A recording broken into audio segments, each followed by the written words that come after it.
Good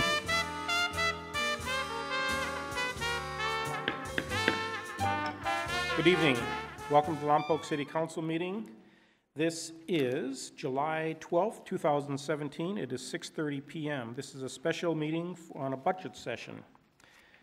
If I can remind everyone to, if you haven't done already, to silence your cell phones. And Madam Clerk, could we have roll call, please? Councilmember Vega? Here. Councilmember Starbuck? Present. Councilmember Osborne? Here. Mayor Pro Tem James Mosby? Present. Mayor Bob Lingle? Here. Please rise and join me in the Pledge of Allegiance. I pledge allegiance to the flag of the United States of America and to the republic for which it stands, one nation, under God, indivisible, with liberty and justice for all. Thank you. You know, before we get started this evening, probably all of you know the story of Noah Scott, a young 15-year-old that lost his life this past week to leukemia. I was at the memorial service today, and I learned some things about Noah that I did not know. I probably should have known. Maybe many of you do know that. Noah was a person that always worked for other people. He very seldom did anything for himself. He was always doing it for other people. And one of the things that he had wished for during his past year was not wishes for himself. It was the wishes that he could bring this community together. He loved Lompoc. He wished that he could bring this community together. And he did bring this community together. If you've noticed, there's been barbecues, there's been raffles, there's been support for the family, for Noah. It's just been absolutely amazing. So what I'm going to do is I'm going to dedicate my efforts this evening to Noah, to bring this council together. Forget our differences, but work together to solve this very serious issue we have with the city budget. There's 5 of us up here for a good reason. We have different opinions, and it's for your benefit that we have different opinions. I'd like to see us working together, remembering that Noah would love to see not only the city working together and coming together, but the city council, because we as a council sort of drive the city. Even though you drive the city, we do your wishes for it. So thank you very much for indulging me. Oral communication. This is your opportunity to speak to us for 3 minutes on anything that comes before this council. Seeing no one rise, we're going to close oral communication. And we're going to start with the city manager. City manager, would you like to start us off today? What's the other item first? Okay. Would you like to do the renewal of the contract first? Yeah, I think we'd like to do the contract first. Thank you, Mayor. Okay, why don't we do item number 1, approval of renewal of agreement with the County of Santa Barbara for Animal Control Services, August 1st, 2017. Let's see, this is Ms. Candy. Oops, not Ms. Candy, Ms. Doubles. I'll get used to that. Good evening, Honorable Mayor, council members, and ladies and gentlemen of the audience. My name is Laura Doubles, and I am the administrative analyst for the city. Per council request from the last meeting held on June 26, 2017, I am here tonight to bring back the Animal Services contract for council approval for the remaining months of fiscal year 2017-18, which will be August 1st, 2017 through June 30th, 2018. When staff presented the renewal recommendation for a 2-month extension of the contract due to the extension of the budget approval process on June 20th, the council approved only a 1-month extension at that time. This agreement was considered the 5th amendment to the original agreement and was executed with the county at that time. At the following meeting held on June 26th, council then asked staff to return to approve the remainder of the contract for fiscal year 2017-18, which is what I am presenting you with this evening. If the council so chooses to approve this renewal, staff is recommending the council authorize the city manager to execute a sixth amendment to the original agreement, which will be from August 1st through June 30th, which is the remainder of this fiscal year 2017-18, in the total amount of $296,857. The county has provided animal control services for the city operating out of the Lompoc Animal Control Shelter located at 1501 West Central Avenue. On March 10th, 2017, the county sent a proposal for the renewal of the animal services agreement with the city for the upcoming fiscal year 2017-18. That proposal contained an increase for the year totaling 7.42%, which is substantially higher than the Consumer Price Index average for all of 2016 of 1.93%, and for the first 3 months of 2017 at 2.87%. If approved tonight, this increase will now go into effect beginning the first day of this new contract on August 1st, 2017. If authorized, this will be the sixth amendment the city enters into the county for these services and will enable these services to be provided through the remainder of this fiscal year 17-18. And they will also be appropriated as part of the 17-19 budget, which is still pending approval. If the council chooses to not approve this proposed amendment, animal services provided to the city by the county will cease as of the end of this month, July 31st, 2017. That concludes my presentation. I'm available for any questions. Ms. Doubles, so we're not going with a 2-year contract for the fiscal, just for this year. Do we plan on possibly, or do you know if we plan on using that year to possibly look for an alternative, maybe go out for an RFP? Yes, Okay. I have actually already started a process to look at other avenues right now. So I have not gotten to an RFP at this point, but we will use that year to look into what else we can do for this. Okay. Mr. Mayor, if I might Yes. add on to that, we've also had some preliminary discussions with the county because one of the issues we raised was about how the countywide costs are allocated, and they're at least open and willing to have a dialogue over those allocation of costs, which if changed to a volume level rather than a population-based level might be favorable to the city of Lompoc's pricing. Okay, thank you. Councilmember Mosby. You might review history. I know about 10, 15 years ago, there was kind of an uproar with this kind of same movement. And it's in the Lompoc record as well, what happened. And there was a movement from about the $200,000 mark up. So some items were suggested that animal control could do, but you might look and see what is all funded in this contract and see if there's a way to divide up some functions. And maybe your RFP might go out on certain levels of this, not the whole package. Right.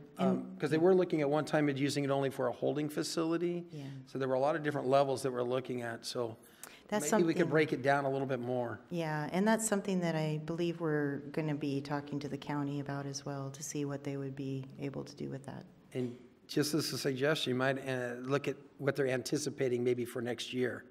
Because if we got hit this much, don't be surprised. And I know because, seeing what their budget's in, serious conditions. So they might be looking at raising it even more. So we might anticipate something else in the future. Ms. Doubles, is there someone from Animal Control here this evening? There is, if you'd like to have them come Maybe up. they could come up.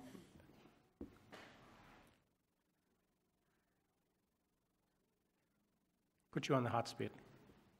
I'm happy to be here, and I have brought some information about the financial underpinnings of the program, if I could give it to you.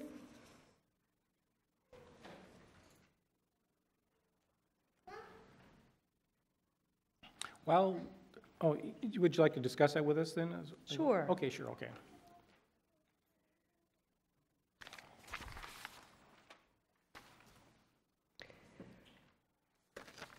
We certainly hope that you'll enter into this contract for the next year, and we are absolutely happy to speak with you during the year and negotiate about what the following year might look like. I do want to just point out to you that our total countywide animal services program costs $5.3 million, and the material here shows that about 68% of those costs go to our salaries and benefits, and then we have about 7% each that goes to such things as insurance, medical, lab, pharmaceuticals, services, and supplies. Of all of the people in Santa Barbara County who use our animal services, about 67% of them are in incorporated areas, and about a third of them are in unincorporated county areas. So when we look at where the funding for the program comes from, about a third of it actually comes from the incorporated areas, even though 2/3 of the population is in the incorporated areas. And then we have almost a third that comes from fees that we collect. If you look at just what the pro rata share of that budget should be to the county, covering its unincorporated area citizens, that should be less than 30%. And of course, we do pay that, but on top of that, we make another, the total amount should be 28%, and we make another contribution on top of that of 8%, which subsidizes the whole program countywide. Then if you look at what actually goes on in Lompoc, we spend here in this community an equivalent of 12% of our whole countywide budget, and that is made up by contributions from Lompoc City, from Solvang, Buellton, the Chumash, and also the county representing its unincorporated citizens. So we do have a complicated budget. These things cover costs of impounding animals, boarding them with proper food and medical services, euthanasia when necessary, the costs associated with adoptions and licensing. We do bite investigations. We make night calls round the clock. We have all sorts of officer services, and then of course we run all the responsible pet ownership programs so that people really will take good care of their animals. I'm sure that you would be happy to hear that in terms of licensing pets, Lompoc leads the pack for the whole county. Over 50% of the pets in Lompoc are licensed. So we feel that we've done a good job here with the responsible pet ownership. And we are certainly hopeful that you will enter into the contract for the next year. And my name is Carrie Topliff. I'm the Public Health Interim Director. Thank you very much. Actually, the licensing is one of the things I want to talk to you about. I'm glad to hear, and I'm proud that Lompoc leads in 50%. What is the county rate? I mean, overall county. I would have to maybe ask, just your area, maybe then. I'm going to say it's about 40%, 33%. Okay. So what do you do to try to increase? Because obviously, the more revenue you bring in, the less you'd have to charge the cities and the cities especially. So what do you do to try to encourage people to license their animals? And I think I'll ask Jan Glick to join me up here. She is the Director of Animal Services and has been working in this field for many decades and has run a lot of good programs to try and get compliance from the citizens. Good evening, Mr. Mayor and members of council.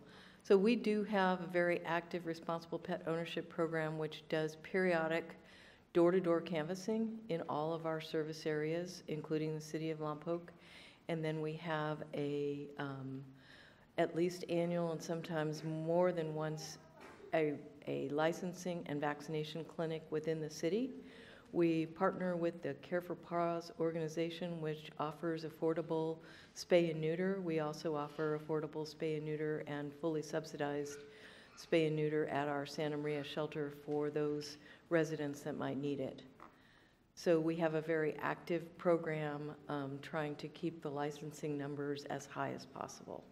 Okay, because one of the things I will mention, I'm assuming you've considered this before because someone has brought this to my attention. I believe they've mentioned it to either you or the county. And that's the idea, and I'm going to have every veterinarian email me tomorrow and yell at me. But supposedly, one of the LA County areas increased their licensure from about the 50% up to about 80% by having the veterinarian have a 3-part form. When an animal comes in for their rabies vaccination, 1 part form stays in the vet's office, 1 part goes to the pet owner, and 1 part goes to you. And then you compare the certificates for the rabies vaccinations with licensure. If someone has just recently received a rabies vaccination and they're not licensed, you go knock on the door. And so that's one way that they've increased theirs from about 50% to 80%. So I know you probably have heard of this or considered it before, but you may want to consider it again if there's a reason why you don't. I know the veterinarians have enough work to do as it is, but it seems pretty simple. Thank you, Mr. Mayor. That is an excellent suggestion and definitely something we're looking at as far as our strategies for 2018-2019, which is a year that I know all of the cities and counties are concerned about, and what I heard you speaking about earlier. We have a commitment to try to keep our costs as level as possible, try not to bring you the increases, and the Board of Supervisors is going that direction with the entire county because of some of the budget challenges that the county faces. So the program that you're talking about would be a mandated rabies reporting program for the veterinarians, which has to be actually passed as a local ordinance, but we are planning on taking that to the Board of Supervisors as soon as we can put it together and have a legal analysis done on it, but definitely within the next 6 months. Would be our goal on that. The veterinarians, I don't think, will be surprised when we come forward with that. San Luis County already has a program like that in place, and that would actually be additional things that our responsible pet ownership team could put their efforts into following up on those. We actually get those certificates mailed to us about Santa Barbara County residents who are actually seeing vets in San Luis. So we've already got a small portion of it, but that's more for Santa Maria or unincorporated North County area residents. Okay. Well, thank you very much. Councilmember Mosby. How does Lompoc rank on dogs per 1,000 comparatively to the rest of the county? In the past, we were down like on the bottom of the chart, but are we getting more dogs?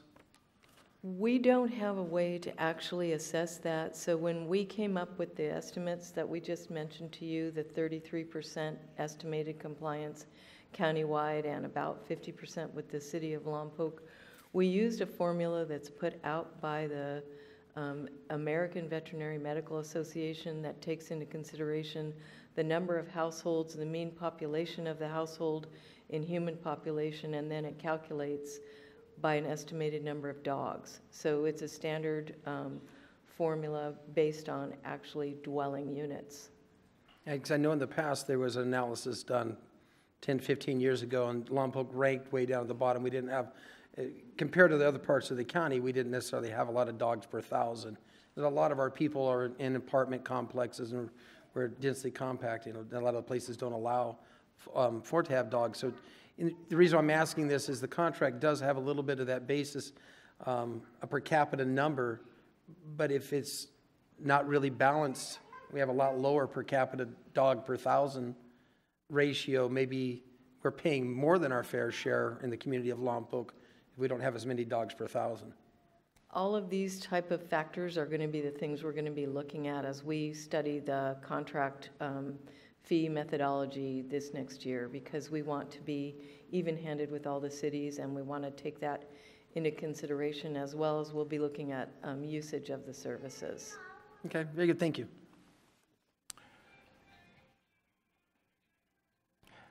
Okay, anything else? Ms. Pebbles, do you have anything? No? Okay, thank you very much. We'll open this up for public comment. Anyone from the public? And by the way, there's 8 seats sitting up empty up here. If any of you that are standing in the back would like to come and occupy these seats. Mr. Mayor, members of the council, nice to see you again.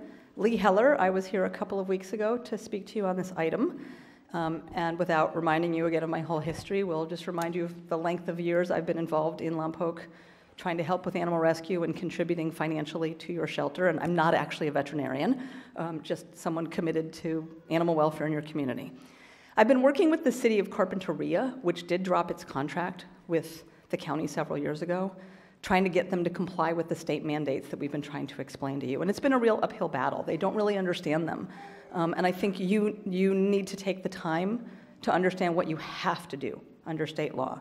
And also remembering that Carpinteria has 14,000 residents as compared to your 44,000, I think it is.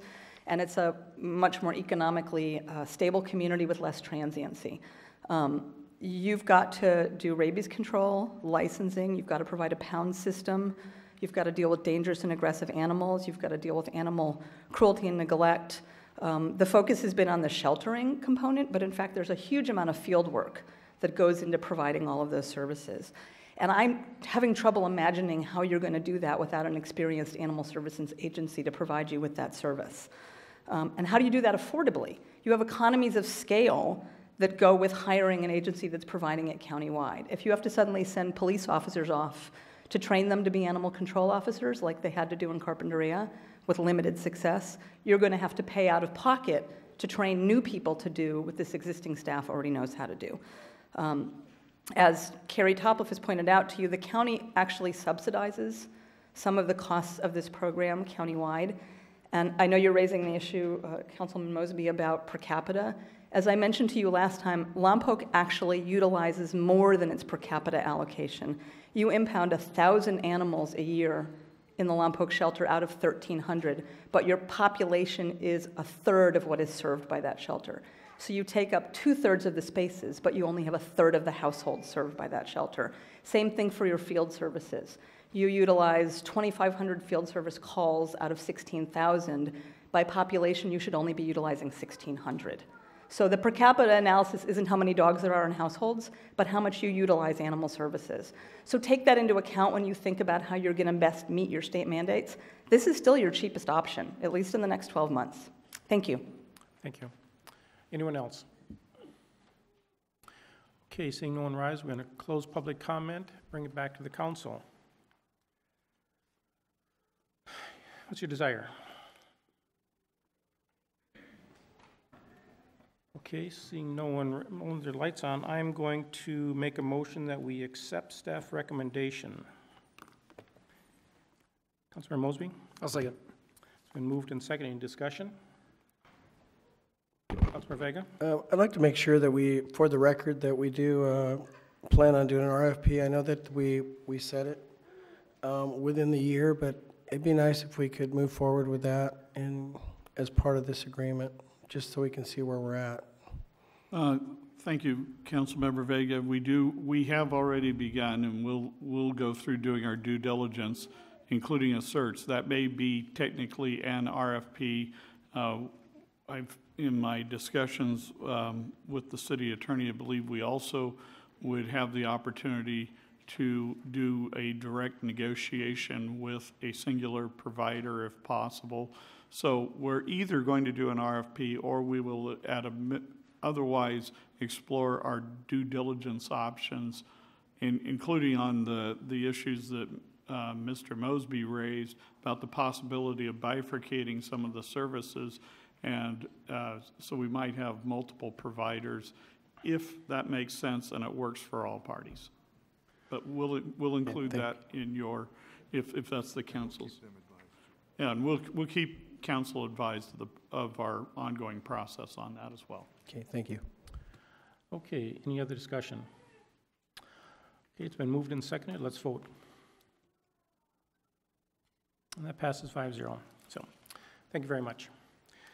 Okay, we're going to move on to item number 2, which is continued discussion of the possible action on the 2017-19 biannual budget. Yes, Mr. Weinmiller. Thank you, Mayor. Good evening, council and the citizens. For kicking off our presentation tonight, before we actually dive into the budget component, because the existing unfunded liability with the with CalPERS casts such a shadow, if you will, over our overall financial position.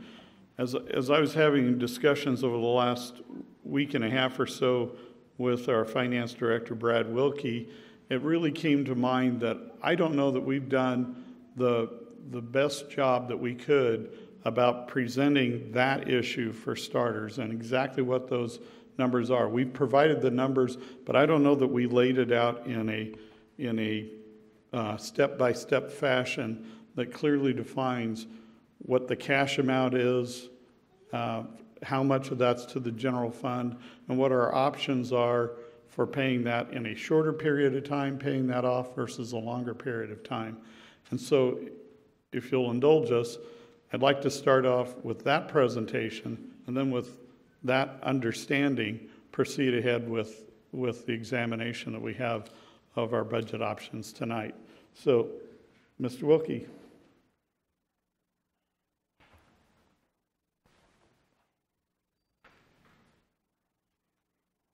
Thank you, Mayor, council members. Over the last few meetings, we've talked about the unfunded liabilities of PERS, and we've been using some generalized numbers. There's two different amounts that we want to clarify. There's the dollar amount that's due right now, the principal, and also the ongoing payment stream, the cash flow that is required to pay that off. So the presentation is going to talk about that and the differences and how we can pay, how we're paying those down.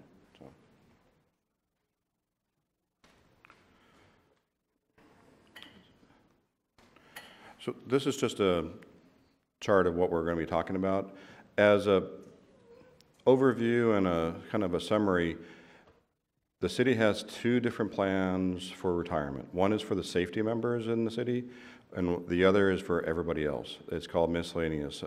And the reason there's two different plans is they have different funding formulas and different benefit formulas. As City Manager Weinmiller was talking about, we also have, those plans are citywide. So we have to look at the component that's related to the general fund and then what is reported to us by CalPERS on a citywide basis. So the first thing is we have an outstanding balance. That outstanding balance that I'll be presenting tonight is based on the valuation that's provided by CalPERS, the contribution valuation that's provided by CalPERS as of June 30th, 2015. So you may ask, why aren't we using the valuation from 2016? Well, it's not available yet. It takes CalPERS a year to get their information together for what their investments were. Then it takes another year for them to apply that against everybody's different plans, demographics. So we should be receiving the 2016 report in about a month. It used to be out in late October, early November, but they've been able to move it up periodically to August. Just so you know, the return that is published by CalPERS for the 15-16 year is 0.6%. So it's lower than what their expected return of 7.5. So we'll see an increase in our liability just because of that failure to meet that investment goal. What we'll see in the following year, although they haven't published it yet, the report for 6/30/17 will include probably somewhere between 15 and 20% gain, because that's what the general market has done in that time frame. So it varies significantly from year to year. The payment options, we pay CalPERS in two different payment streams. One is the unfunded liability, which is either paid on a monthly basis, just a flat dollar amount, or if we decide and approve it, we can prepay it on an annual basis by the end of July saving around 3.5% interest on the overall payment compared to what we would be paying on a yearly basis. In addition to that, we also have what is called the employer normal cost. That is the expected increase in benefits to an employee for their current year of working. So that's not going to change based on investment gains or losses. It's based on that person's salary and based on that person's expected benefit level that they'll be getting in the future. And finally, what I'll be going through is the cash flow, because the cash flow is not just the principal outstanding divided by 30 years, it's basically a loan at 7%. And for those that are in loan business, a 7% loan is a pretty big number. And if you apply that against $70 million over 30 years, it gets to be a very large number. And we're going to show some options where we can reduce that if we are able to find resources to do it faster. So the first one is the actual outstanding liability balance. As of June 30th, 2017, based on the June 30th, 15 report, the citywide unfunded liability is $67 million between the miscellaneous plan and our 5 different safety plans. For the estimate for the general fund, because not everybody that's in the miscellaneous plan is in the general fund, we're based on the analysis that Dean did, is about 54% of the obligation for the miscellaneous plan is in the general fund. So that's about $23 million. The entirety of the safety plans are general fund obligations because police and fire are general fund funded. So the general fund has an outstanding balance obligation of about $48 million as of June 30th, 2017, and again, based on the 15 data that was reported to us. Sorry about the size of this, but this shows 2 different ways that we can pay down those balances. PERS has a default payment stream of 30 years. They have optional payment streams of 20 years and 15 years. To be able to select those 15-year amortizations or the 20-year amortizations, you have to go to PERS and request them.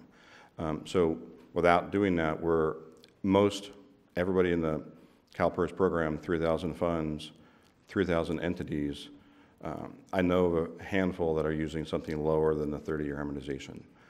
So having said that, on a citywide basis, over the 2015 to 2045 time frame, the city will have paid $94 million in the miscellaneous plan and about $56 million in the safety plan, a total of about $150 million over 30 plus years. On the general fund, using the same amounts, it's about $107 million over that time frame. Were we to request the 15-year amortization, which obviously raises your amount that you have to pay in the 15 years compared to 30 years, our payment stream would be about $121 million citywide and $86 million in the general fund. Just like with a home loan, if you pay it off in 15 years, you're going to save interest. So if we were able to do a 15-year amortization on our unfunded liability, the savings on a citywide would be $29 million, and on the general fund side, would be about $21 million. That's the potential savings by going to a lower amortization trend. So that's just the amortization. So on a cash flow basis, to tie it back to the 10-year general fund projection on page 138 of the general fund, the total payments that are in the budget right now for the general fund is a little less than $41 million over that 10-year time frame. Of that, about $33.3 million is interest. So we're only paying down approximately $6 million of principal over that first 10 years of our debt. And that's the principal that's due as of June 30th, 2015. So when we add in the down year in 2016 and the up year in 2017, those amounts will just become, when they're published, when those reports are published, we'll have a different amortization schedule. For the 15-year optional plan, the payments would go up about $10 million. We'd be paying $50 million over 10 years instead of 40.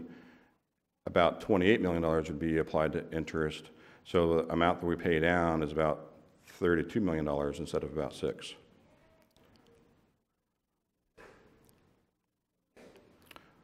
This is the last slide I have. It just shows in a graphical form the two amortization scales. The red line is if we do it in 30 years, and the blue line is if we increase the amount and pay it off by 2032.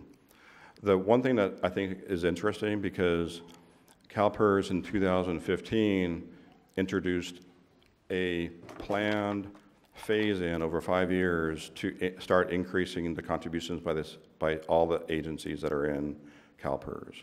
So we're now in arguably the third year of that 5-year phase-in. They're also phasing in, beginning in 2018, the discount rate changed from 7.5% down to 7% over another 5 years. What that does, what it has done, is in the first 4 years through the end of the 17-19 budget cycle, our principal owed is going up because we're not paying, we're paying our obligation, we're paying what CalPERS has asked us to pay, but because of those phase-ins that they've built into the system, our balances are increasing. It won't be until 2019, 2020 that our balances start, our payments start to be high enough to pay off the interest and then some principal. So that changes if you start paying on the 15-year schedule. You'll see we immediately start paying down principal in the first year. So whether we decide to do that in this budget cycle or plan for it going forward, that's an option we have. Tomorrow I'm actually going to a California Society of Municipal Finance Officers meeting for the Central Coast, and we're having a presentation by one of the external actuaries that looks at our information. I got this from the CalPERS information, but we also got a secondary look for us from John Bartel and Associates. They're going to be doing a presentation for us tomorrow for all the Central Coast cities, looking at everybody's challenges going out into the future and the types of things that we can do to mitigate that, including 115 trusts, which is a way to put money aside if you had extra money without actually putting into CalPERS right away, because some people may say, let's just pay more to CalPERS. If you don't do that right, you put it into CalPERS and it just becomes part of their investment earnings spread across everybody. So we have to be very careful about how we make those payments so they are applied just to us. And they make it easy to do that way by having these optional payment plans. We just have to find a way. We will be paying this off in 30 years one way or another, because there's nothing longer than that. But there are options to pay it off sooner if we can find resources to do that. I wanted to bring these up because people ask me, what's our number? But they're more than just one number. There's two different plans, two different obligations under those two plans. And there's the principal obligation right now, and there's the payments over time that we have to pay. So I just want to make sure that this was on the record to show what, at least as of June 30th, 2015, what our balances owed are, what our obligations are over 10 years based on either the 15 or 30-year projections, and what our total obligations are throughout the whole length of the amortization of what was owed at June 30th of 15. So just to clear up, some people are asking, well, what's the number? Not that I want to confuse it more, but the one last thing is that this is the valuation for our contributions. That's different than the valuation that we get from CalPERS to publish our obligations in our financial statements. The financial statements has an entirely different standard for how those numbers are calculated, and CalPERS actually has to produce a whole separate valuation for us to meet our GASB 68 requirements. CalPERS has its own methodologies for funding policies. Most of them agree with how CalPERS, how GASB 68 prescribes how you're supposed to keep track of it, and some do not. So that's why what's in the CAFR may not exactly match up with what's on this report, because they're looking at two different types of valuations. So, and with that, I'll leave it for some questions. Mr. Wilkie, Mr. Weimiller, not that you have to do it tonight, but the presentation you presented there, very interesting, very informative. Could you make sure the council gets a copy of that presentation? It's, I think it'd be helpful. Thank you. It'll be on the website tomorrow, and I can get hard copies put together. Okay, thank you. Oh, Mr. Starbuck. Yeah. Mr. Wilkie, a quick question here. You know, in the budget currently, starting in 2021, we're going to put away $3.5 million. This is all in the capital improvement. This capital improvement money, I know, is going to be earmarked eventually later for capital improvements when we go through the capital improvement plan. But if we were to trim the capital improvement plan, would this be a funding source that we could use to do this? Mm-hmm.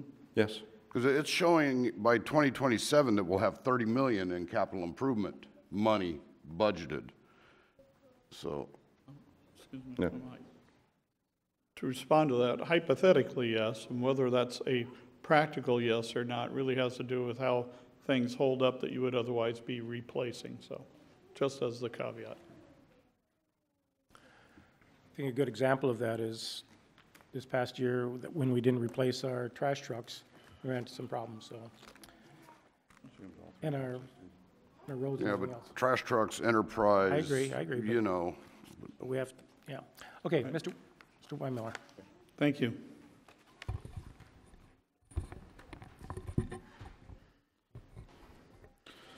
So continue on, just wanted to make sure we were, first of all, clear on that, because I know at times we started talking about the 10-year picture because that's what was on page 138, and it was based upon some 30-year amortization. So I wanted to be clear that we give you our best estimate of what the current balances are as of June 30th, and both at the citywide and general fund level, and that was 48 million general fund and another 19.4 million that's other funds, enterprises and the like. And then from there we have 30-year payments and 15-year payments, and you could see we have about $29 million we can save citywide going with a 15-year rather than 30-year amortization, and a 21 million of that in the general fund. And those were the numbers I wanted to most point out, because when I get back to making my recommendations, it's to address not only the balancing of this budget, but ultimately in the long term, looking for how we can make use of those large savings, the 21 million out of general fund and 8 million out of the other funds by doing a 15-year amortization. So, would you bring up my presentation?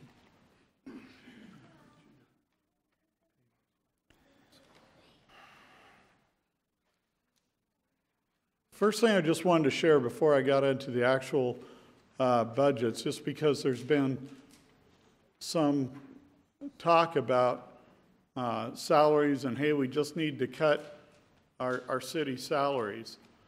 I know it's hard to read down at the bottom. Basically are listed are the Central Coast area cities.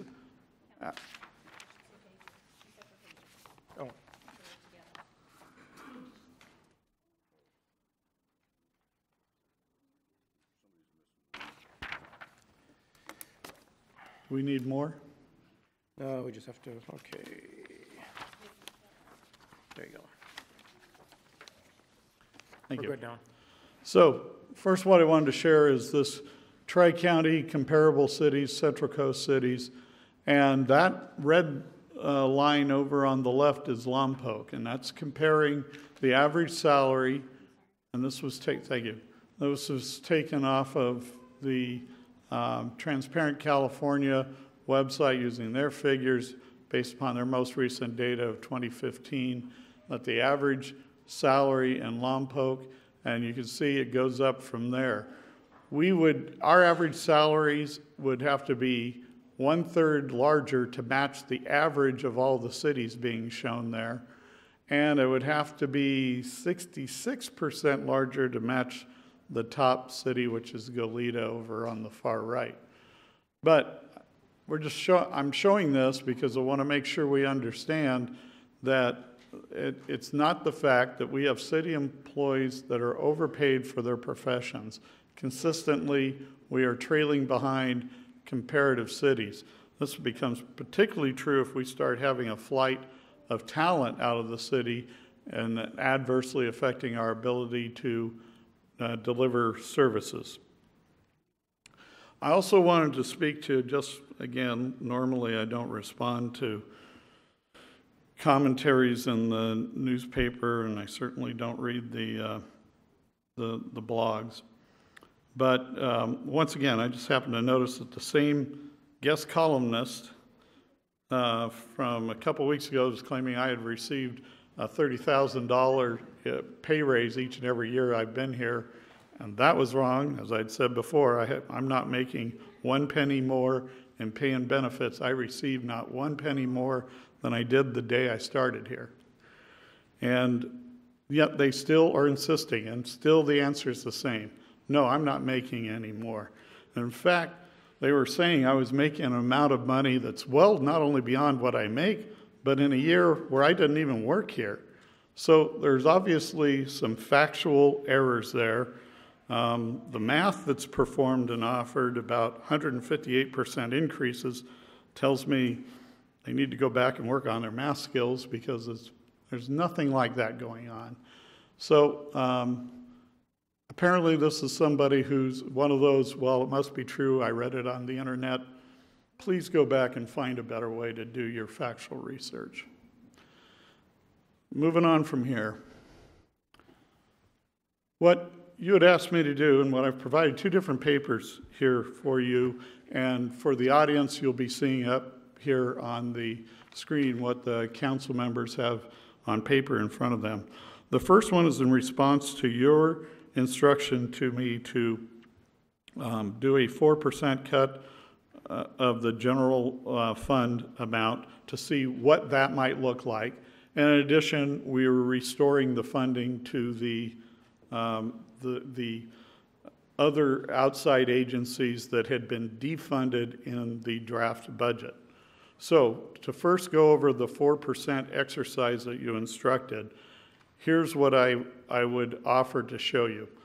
Out of general administration, we could eliminate city support of privately run events. One of the things that was raised that the general administration budget had gone from 1.6 to 2.4 million. Some of that's because of things added that weren't previously there. This was one of the largest line items on that, that we used to carry 0 in that in that regard as recently as a couple of years ago, or 2.5 years ago. And so now we carried what was the full cost of providing those services, but if we eliminate that level of support, then that reduces the budget by $262,000. The grant money to Lompoc Unified School District for the GUARD program had previously been in the police department, but at one point or another, a long time ago, apparently that wasn't that is no longer supported by a grant acquired by police, but rather is coming directly out of the general fund. So we've moved that to general administration, and we propose cutting that. Out of capital projects, the one project we had left in there was the demolition of a swimming pool building. We would defer that. That's the amount of $750,000.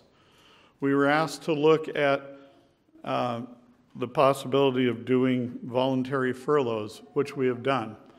And based upon preliminary feedback and our other calculations, what I'm proposing that we do to help not only save money, but to help facilitate further savings, to help facilitate further voluntary furloughs, is to switch at City Hall to a 980 schedule, meaning we would be, normally we'd do our 80 hours within 9 days rather than over 10 days, close alternating Fridays, and have the savings of utilities and the like on the alternating Fridays.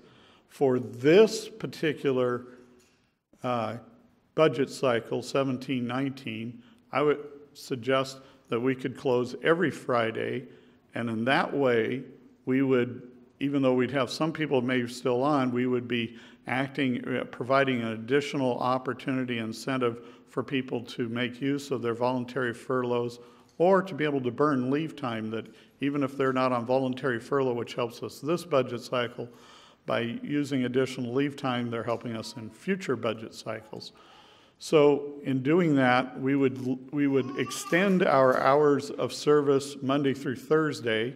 We currently open 9 to 5. I would suggest we open 8 to 5 for Monday through Thursday to accommodate people, and then close in the longer term on alternating Fridays. But certainly for this cycle, consider even doing it every Friday. That way we don't have to worry about having critical staffing in place, and the voluntary furloughs could be maximized. But our conservative approach was looking at about a 1% usage of voluntary furloughs, and then the alternating Fridays combined with that, a savings of about $241,000. Besides the alternating Fridays, I'm also proposing for this budget cycle closing the week of Christmas. This year, Christmas is on a Monday, which means our Christmas Eve and Christmas Day holidays would be observed on Monday and Tuesday. If we have Friday as the alternating day off on a 980 schedule, and we can have people either take furlough time for Wednesday and Thursday, or even using their time, and then the following Monday's New Year's, another holiday, we'd be able to close City Hall and save the money for operating City Hall for that entire week.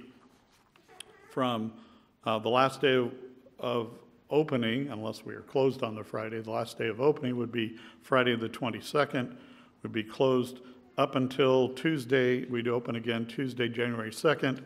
People would be off about a week and a half. They'd have to only burn 2 of those 9-hour days as leave, or as leave without pay if we're taking voluntary furloughs. But we would plan in that case is to meet and confer with the employee associations that would be impacted to explain that we would compel those closings.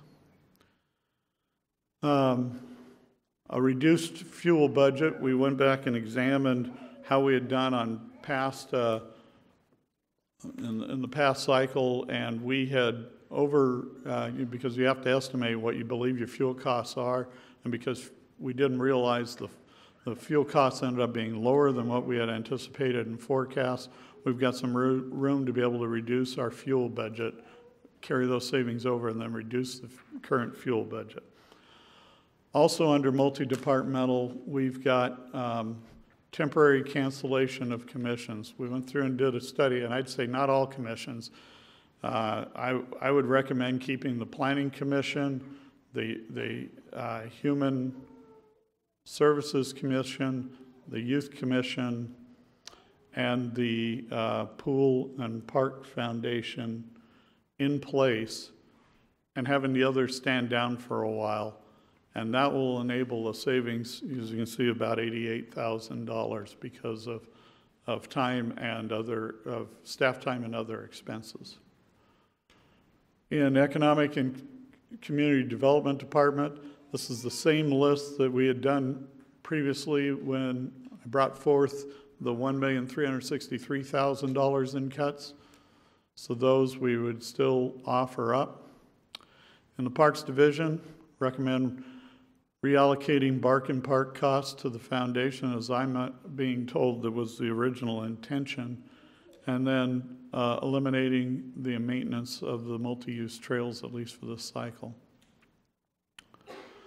Through the police department, even though we were going to have no cuts, kudos to Ann and the North County Rape Crisis Center, who offered in the spirit of cooperation and partnership to eliminate their administrative billing off of their bill And so the original bill that we had, the original invoice or proposed invoice that we had and that we had budgeted for, they've now reduced by an amount of $4,845. Very much appreciated that, and we included that in our list here.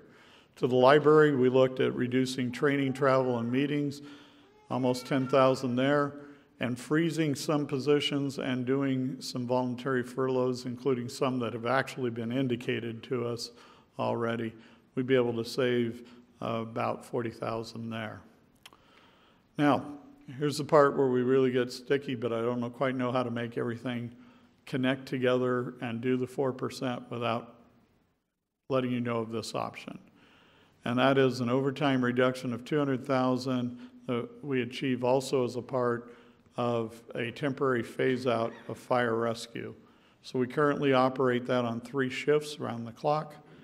And that was originally funded with positions for the SAFER grant. When the SAFER grant went away, we picked up the costs of those positions within with the general fund.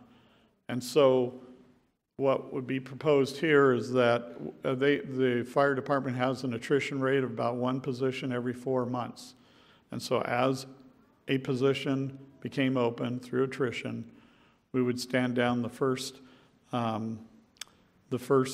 crew of the slowest of the 3 crews, the one that has the least amount of action going on, and then use the other person as a floater to help reduce overtime. Then when we get the second reduction, we'd take that floater and slot them into the position on the regular trucks. And we just keep doing that as we progress through our 2-year cycle.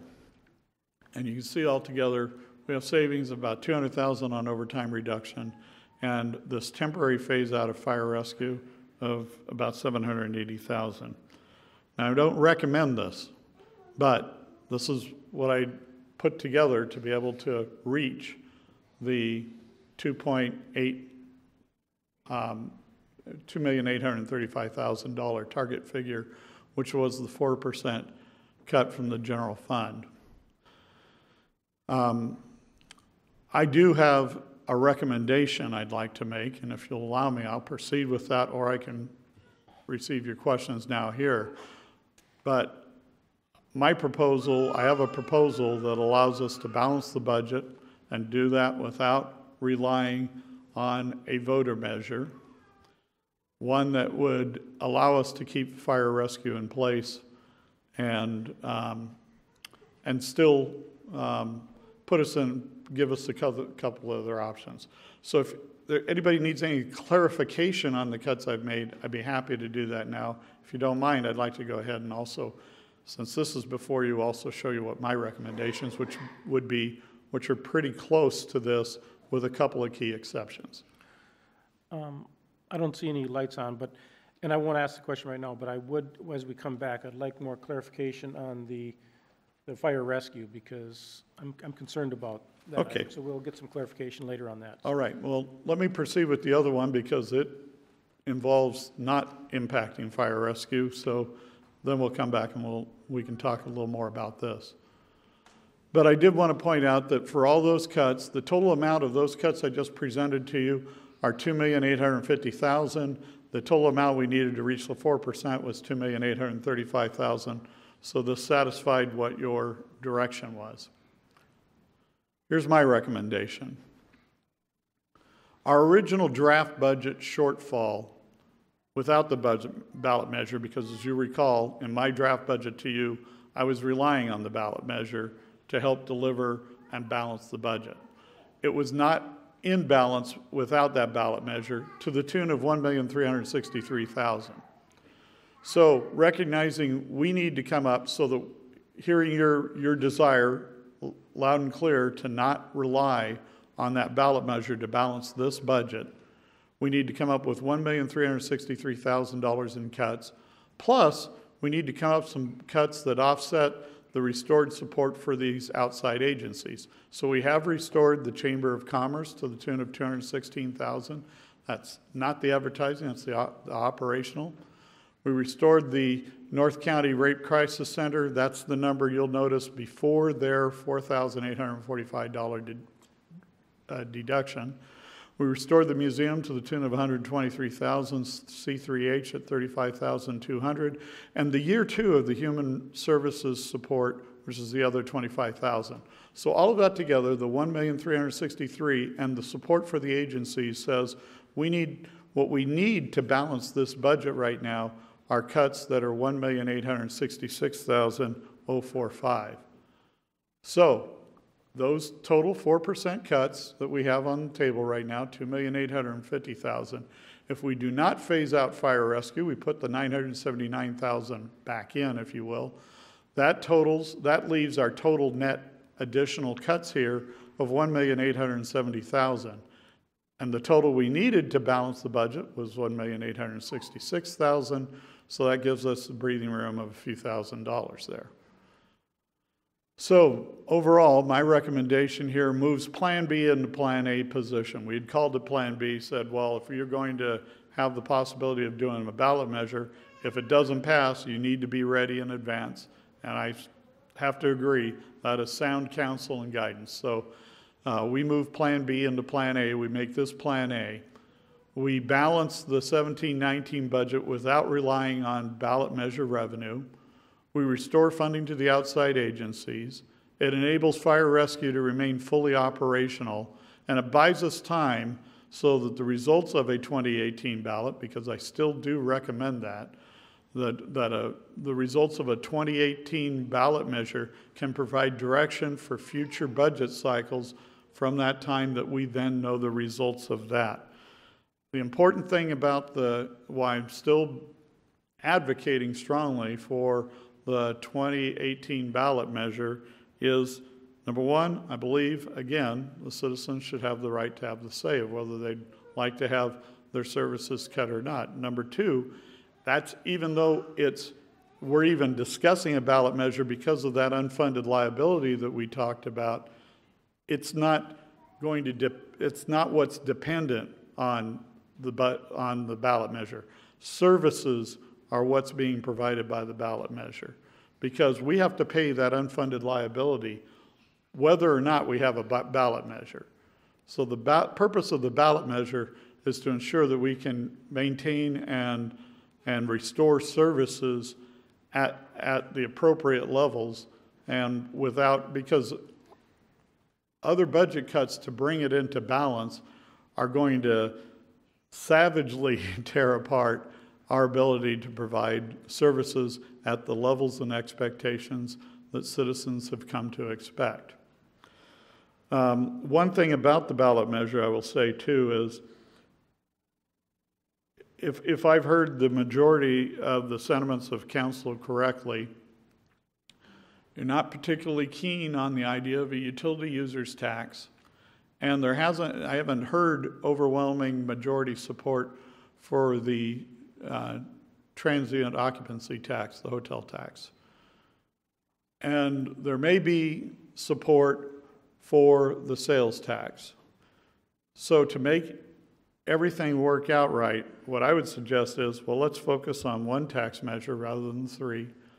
And instead of the 0.5% sales tax, let's focus on a 1% sales tax, same thing that City of Santa Barbara is doing right now. And with that, if we were fortunate enough to pass that, we would be able to go back and and resolve our obligations on the 15-year model, which saves $29 million citywide, $21 million out of the general fund over the amortization life of the tax measure. So I would suggest having a very relatively short-term tax measure, a defined time of that 15 years, use it for that purpose, and definitely sunset it after that 15 years. So with that, that concludes both my review of the potential cuts for the 4% and my recommendations of how we would go forward at this point. That would enable us to have a balanced budget, and we're able to adopt that tonight if you're so inclined. Councilor Starbuck. I'm going to talk for a little bit, even though I've only had this a little bit. Everything on here that's a cut and I'll go down it a little bit, appears to be the civic assets again, city support of privately run events. I'm going to assume these are our cruise nights, flower festival, etc. The cancellation of commissions. Here we are with the transparency. We bring transparency, we try and get transparency, we have commissions, we want to do away with them now. You know, there's already been offered up cuts by the chamber. North County Rape Crisis offered up cuts. The 980, I come here on Fridays, I check my box. I don't know if this program is effective currently. If we were to even expand on it, I think it would be worse. We go through here, you don't see people on Fridays. The enterprise reimbursement, I'm very curious about this in this budget. We have not discussed that. It's been asked for several times. How much are we taking out of our enterprise funds to supplement our general fund? Enterprise reimbursement, we're not going to be able to answer it tonight, but it has been asked before. What is water paying City Hall? What is trash paying City Hall? What is wastewater? What is electric? These are costs that citizens are unaware of. The one thing I don't see on here are any cuts in our government. We have grown in our budget. We're asking for more people, and yet all we're asking is to take away from the people that are here. Reduce services, reduce this. You know, I understand the effort we're trying to make, but I don't think that if we're going to ask for a 1% or a 0.5% sales tax increase, that as a government body, we are not giving up anything. We're just asking for more. The fire master plan, I'll go into the temporary phase out of fire here real quick. We got the SAFER grant. We knew we had 3 for 2 years. We had 3 for 3 years. We agreed to keep them for a total of 6. We budgeted. We had fully manned fire. To phase out fire rescue, I think that when we get our weekly report, we see that the rolling rescue unit has helped on numerous occasions. I mean, we're going backwards in fire again when we finally got to where we needed to be. I don't think that we're giving up in City Hall our positions. We have grown, we're going to stay where we are, and we're going to ask to take away from the population here.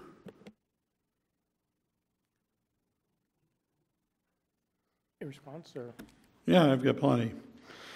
First of all, the reimbursement, the reimbursement study has been before you for quite a bit of time, and that does tell exactly what the support is from every function. It accurately studied by a very reputable firm to show exactly what the costs are that out of general fund that's being provided for other operations that are in other funding, and proposes to allocate those costs accordingly. It is a very fair, not only operationally reviewed, but legally reviewed and has accurately depicted all the costs, the true costs, so that we don't have the general fund underwriting the utilities or other enterprises, and likewise we don't have it in the other direction either.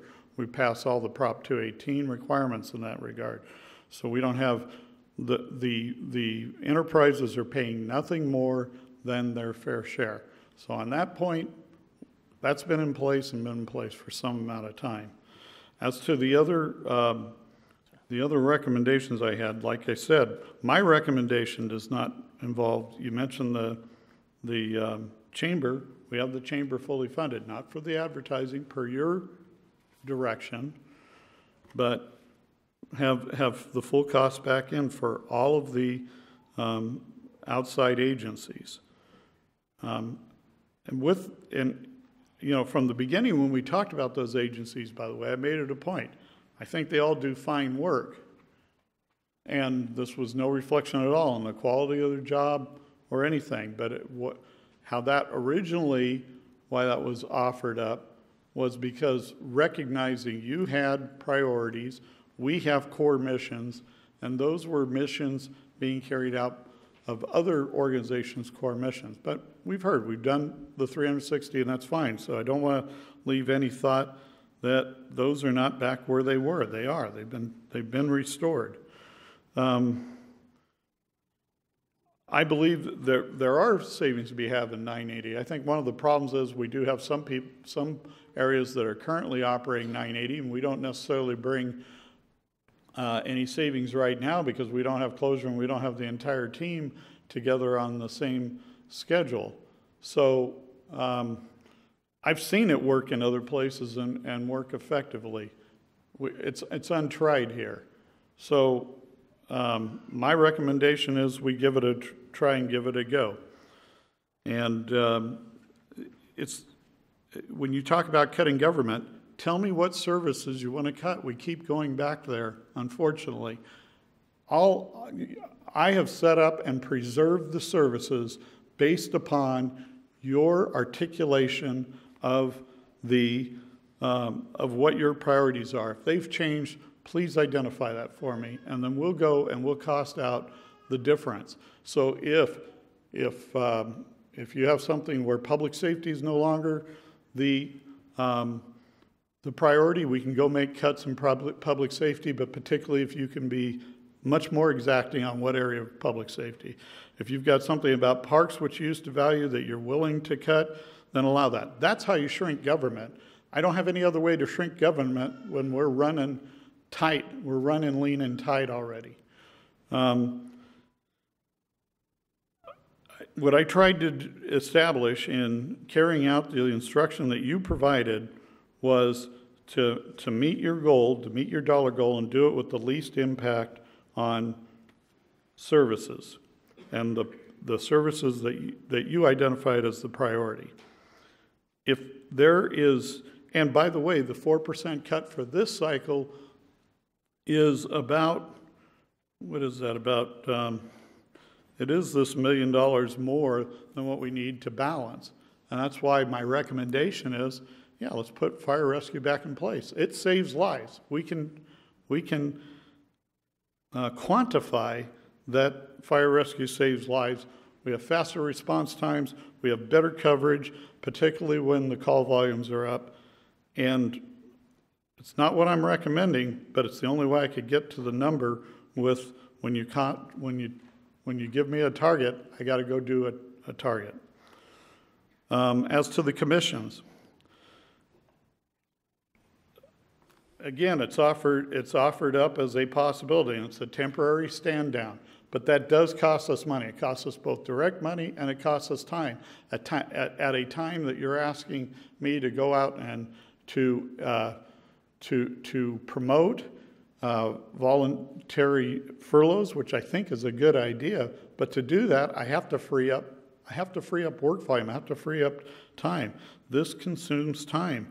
And from our side, it's really about you. And if it's important for you to maintain all the commissions in place and active for a while, then that's fine.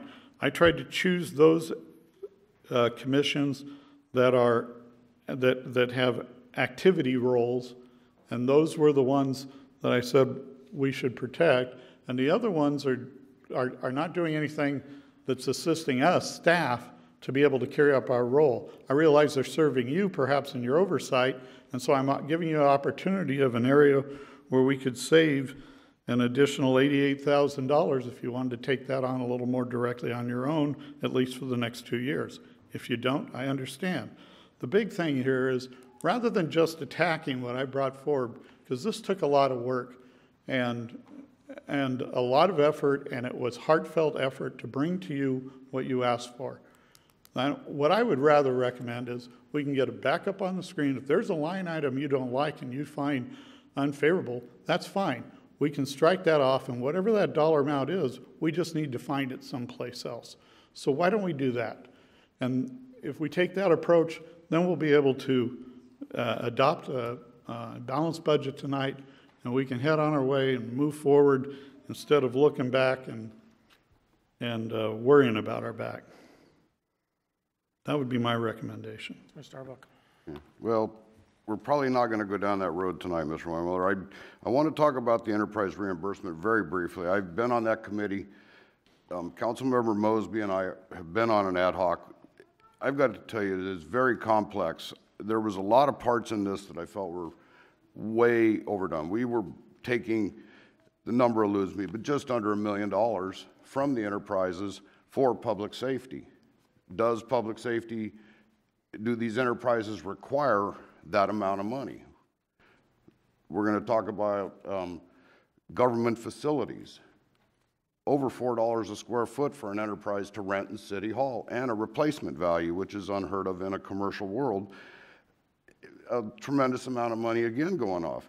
Okay, it might be legal, it might be defensible, but it's still not right. It leads to higher utility bills for us. The right-of-way maintenance, very complex, and that's where the stalemate between Councilmember Mosby and myself happened. There wasn't an agreement, and we've gotten into the budget now before we could come up with something to present to the rest of council. Millions of dollars going from enterprise to general fund. The 980, I tell you, it's hard to manage people when you don't have the accountability. We have no time clocks. We have honest, system of honesty. I don't know does it work or not, but there's a lot of concern with me personally on the 980 if you wanted to extend it throughout City Hall. Not my job to do the firing reductions within your staff. I'm a policy body, not a human resources. So I don't want to get in here and say these are the people and this is what I want to cut and this service here. But I think the guidance was more of a 4%. Let's reduce our government cost here. And, to take it back to the 13-15 level would be my recommendation, to come back with that as a presentation. I'll just leave it at that for right now.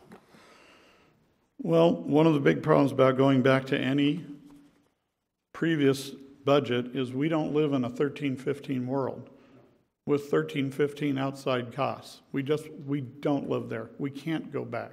We have to go forward. I'm not asking you to identify particular positions. In fact, if you attempted to do so, I would point out that you're outside of your sandbox and into mine. What I am asking is, if you've got areas of services, if your priorities have changed, if your policies have changed, if transparency is not as critical anymore, then we can pull out and we'll take care of it. I'll take care of that. Staff will take care of the reduction of the costs that are related to that. And if it's public safety or a particular area, I'll take care of that. But you've left me with trying to read minds and trying to figure out exactly where it is that you want the cuts. I've accomplished the direction you gave me exactly as you gave it to me. I was very careful on that, revisited it several times, reviewing the video to make sure I had it right and that it matched up the notes I took that night. And so I delivered to you the exercise you asked for. It's not one I recommend, but I showed you what that could look like. And then I gave you one very close to it that is what I recommend with the benefits that are listed up there. If there are particular things or particular line items we want to trade out, let's go through that. Can we get to where we adopt a budget tonight? Councilmember Mosby. I feel everything I've said the last several meetings wasn't even heard. I really do. One of the items that I put forward was that we had a reset.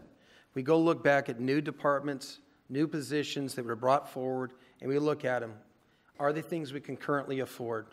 Are these items that were good ideas, but we're in a pivotal moment, using your words, and we need to look at them and see and make adjustments accordingly. We need to go back and look at a reset, going back where we were in the other budget books. And again, what was put forward here are items that directly, majority of them directly affect the individuals outside that are flipping the bill. We have positions in City Hall, not able to go into your sandbox, and that's fine. But they were brought forward last budget. We had 10.375 positions last time. We're looking at 5 positions this time. In a standard corporation, those are the first things you look at. Last in, first to trim. And those are things that you need to look forward and see.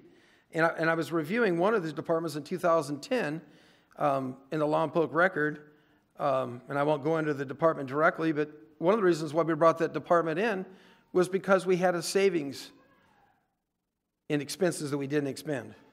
So we brought that department in kind of as an experiment level. We tried it before, we closed it down, we brought it back in, and we're in that position again. Now that department was a general fund position, RDA financed it. Now it's 64% funded by utilities. Little by little, the utilities got in to bail these departments out. That's $1.4 million last budget cycle for that department. So items like that I said to move forward on, we have another in the building department. We tried a couple experiments that don't seem to be working. But we have a $200,000, $300,000, $400,000 a year hole in there. You had mentioned before at one of the meetings that it's an item that you were concerned with as well. I'm not seeing it in here. We've got several other positions that are trying to come in and have moved forward. If you go all the way back to 2009-11 budget and analyze forward, either items that have come forward are the things that we can set aside and maybe bring back here in a couple of years, because we're looking at personnel expenses going up 2% annually. So we have an opportunity shortly down the road to maybe refill these seats. But without going down to this level, there's quite a few in here, and I don't know, I gave you shots at 10,000 foot level. I don't see that the math equation is all that complex. We have a level of attrition that comes through. We can cross-train, retrain people, bring them into other positions, and dissolve some of the others for a short term.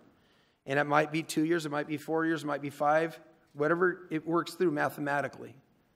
But we're growing government. We've grown government, and I'll say again, in 2000, the 9/11 budget was a $50 million. The 11-13 was a $50 million. Then we went to $57 million. Then to $67 million. Then now we're looking at approximately $69, $70 million we're looking at now. And I sat down analyzing, trying to find where it is. Yes, we had some fuel costs. We had some, and I know laborers were underpaid, the people in Lompoc compared to outside area. So are the people outside these walls. The taxpayers who are paying in, they are not making. You do the comparative analysis of people here, the per capita is here compared to what they're making in Goleta. Significant difference. So I'm just really don't think, I have a failure to communicate. Maybe it's my fault. Maybe I'm not getting out there properly. Maybe there's another mechanism we need to do. Maybe we need to sit down in each department and give you a dollar total that we feel. Maybe each one of us just sit there and do that. Now, this is my fourth budget that I'm going through and analyzing this year. I did one with Air Pollution Control District. I did one with SB CAG as representative for the city. And I did one with County Parks as a representative there. Now, read a few of them. We were able to get through them relatively simple. I was able to communicate, but for some reason here, whatever it is that I'm saying, it doesn't seem to be getting out there. Mr. Mosby, I'm sorry if you're feeling like you haven't been heard, because you've been heard loud and clear. Because you've been very articulate. You've probably spoken more on the budget, I believe, than about anybody else here. And I've listened.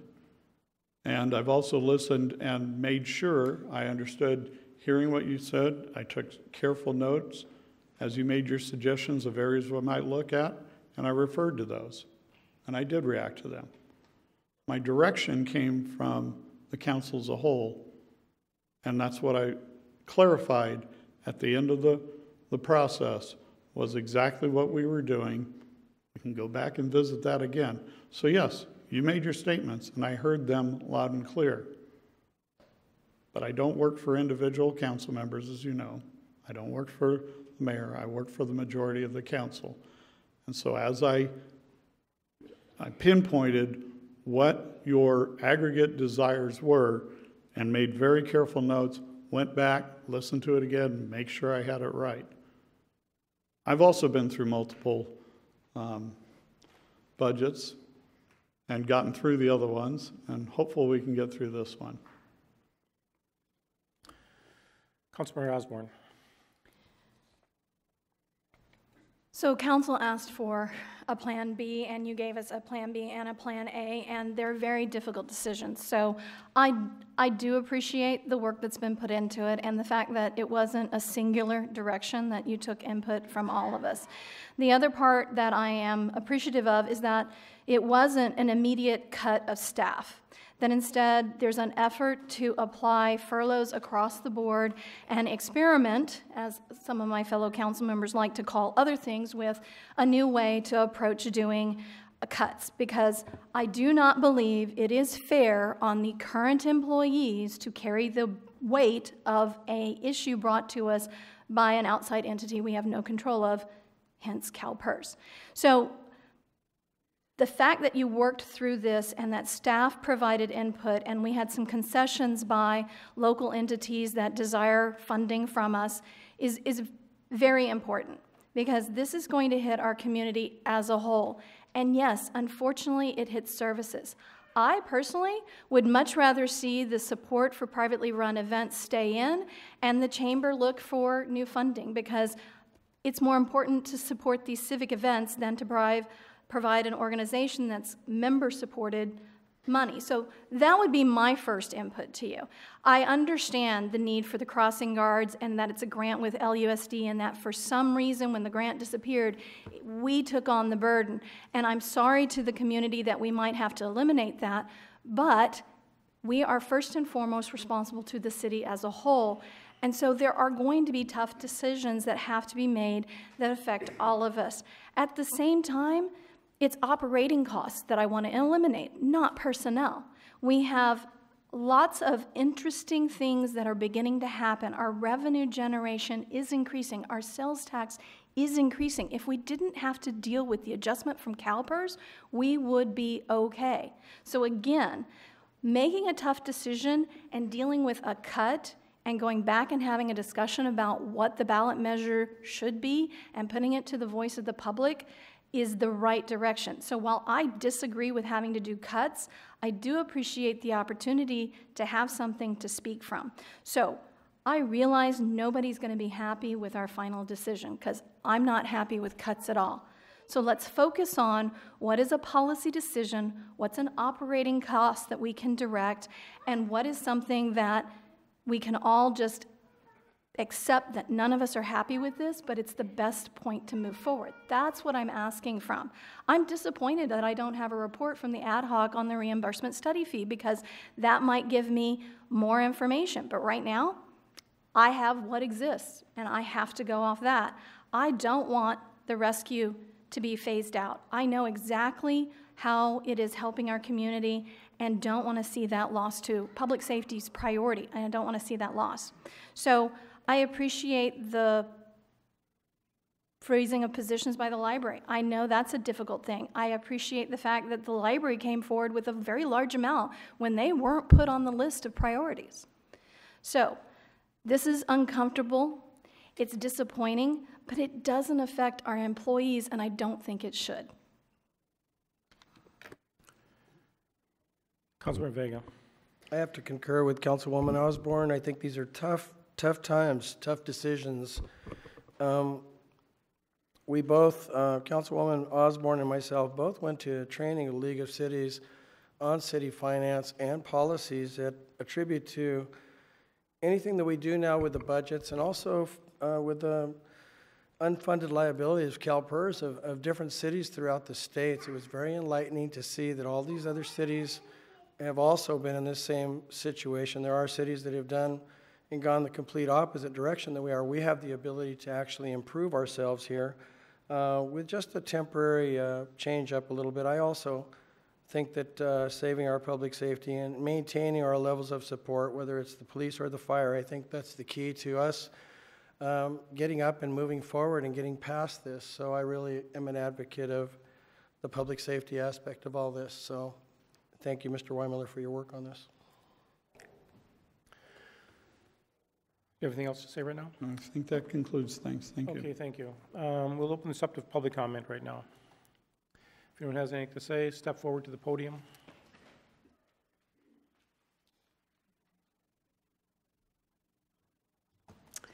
Deb Andrews, Mission Hills area of Lompoc.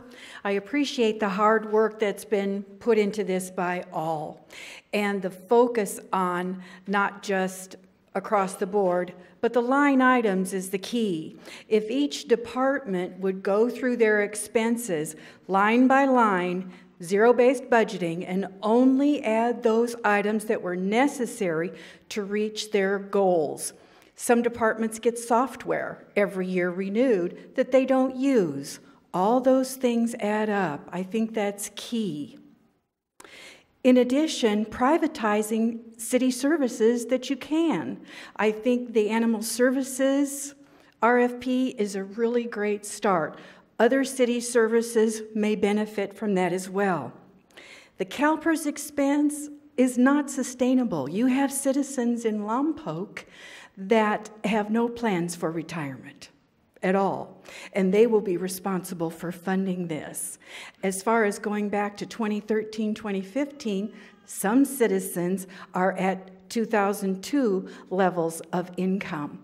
Those of us seniors on fixed income don't have any raises, and if government keeps growing at this extent, we will be forced out of Lompoc, and you will have a gated community for the wealthy. So I appreciate your hard work, and I would urge the departments to fund their services line by line and only fund those that are necessary. Thank you. Thank you. And just for information, we've been on a zero-based budget now. This is our second zero-based budget, but it's a very good comment. Thank you. Anyone else?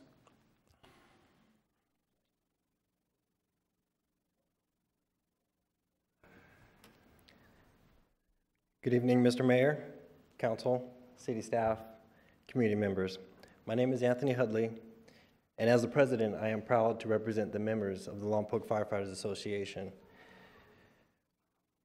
We realize the challenge you are faced and trust that you will continue to work diligently to preserve our community and move us forward. However, I must address the concept of taking Rescue 1 out of service. We appreciate the conversations we have had with each and every one of you with the ability to articulate Rescue 1's continued value. But it is critically important that you and the members of the community understand the implications of such a decision. Any reduction in our effective force response will have a detrimental impact on the service and safety provided to our community.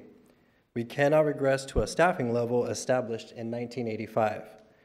We must continue to advance with the goals that were implemented and outlined in our adopted master plan. We appreciate your passion as you serve our community, and we look forward to our continued collaboration as we navigate this budget. And we continue to stay available to answer any questions and to clarify the utilization of all of our response vehicles. Thank you for your time. Thank you. Anyone else?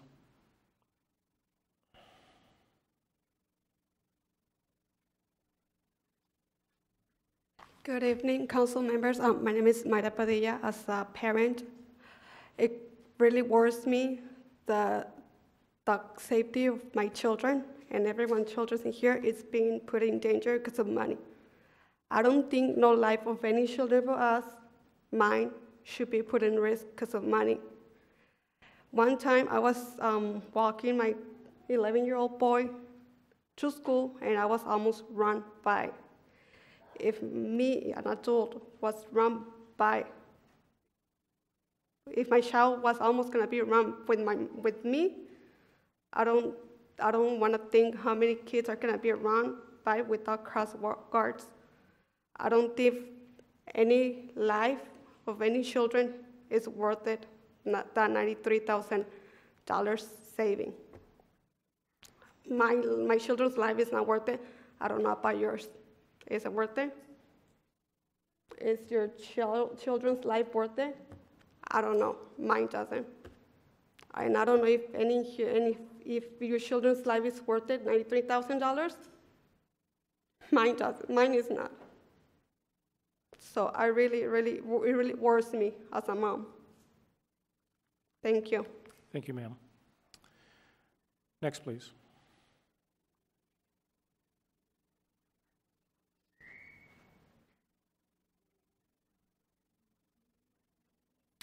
Thank you, Mr. Mayor, Council, citizens of Lompoc. Been here for close to 3 years now. Beautiful community. Come from Orange County, Riverside, Los Angeles County. Tough decisions all around, and it just like this wonderful lady, I echo her sentiment. I take our daughter to school up at Los Barros during the school year, and I know we're super busy. I know we need to get places. I know that there are things that need to get done. To look around and see just a moment how our actions affect others, from the oldest of us down to the youngest of us. If we just took a moment, I think that there will be a lot less fatalities at the worst. I do not want to see Lompoc add a memorial highway. I don't want to see a memorial street, or I don't want to see a memorial school. I want to see an opportunity to work together as a community. Now, Mr. Mayor, you spoke of Noah. I unfortunately did not have the great opportunity to meet this gentleman, but the legacy that he's left, it touches me, and I join in everybody in the support of the community. There are many communities that I've lived in, and there's been those heroes, and I think Noah would want to have all of us work together to be heroes of the community. I believe it was you, Mr. Mayor, that I called a couple times after I've come down off of Harris Grade. After a crazy ride back, I work at Denmat, and it's pretty harrowing coming down the grade and from Los Barros. And there have been times where I've really had to slam on my brakes, or I've had to swerve, or what have you, all because there was one person that just needed to get somewhere, no matter where they needed to go, and put our lives in danger. I don't want that to happen. I don't want that for this community. We can do better. I urge you, 49,000, there's no price tag to put on a human life. Thank you for your time. Thank you, sir. Next, please. Okay.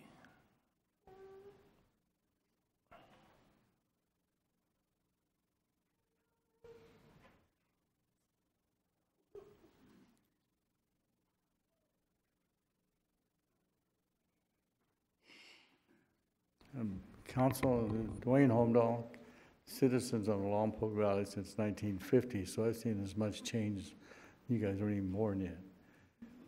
The interesting thing, what I heard tonight is a presentation by your city manager that did a job and laid it out in verbiage, what you can do. And the main thing is, I'd like to see the guts of this group put this on the ballot, let the people vote for it. Why should 3 votes tell you how you're going to spend your money? Let the public, and go out and sell it to the public. It's real easy, I'll just vote it here, and then I don't have to worry about what happens in the future. My concern is that what I've seen tonight is some excellent presentations, and public safety is part of it, public everything else.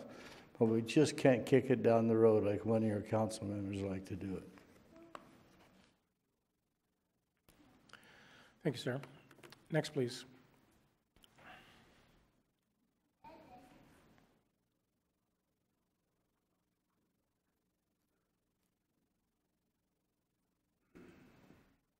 Good evening, and thanks for allowing me the opportunity to speak. My name is Karen Powers, and I'm a citizen of Lompoc, and I also work for the North County Rape Crisis and Child Protection Center.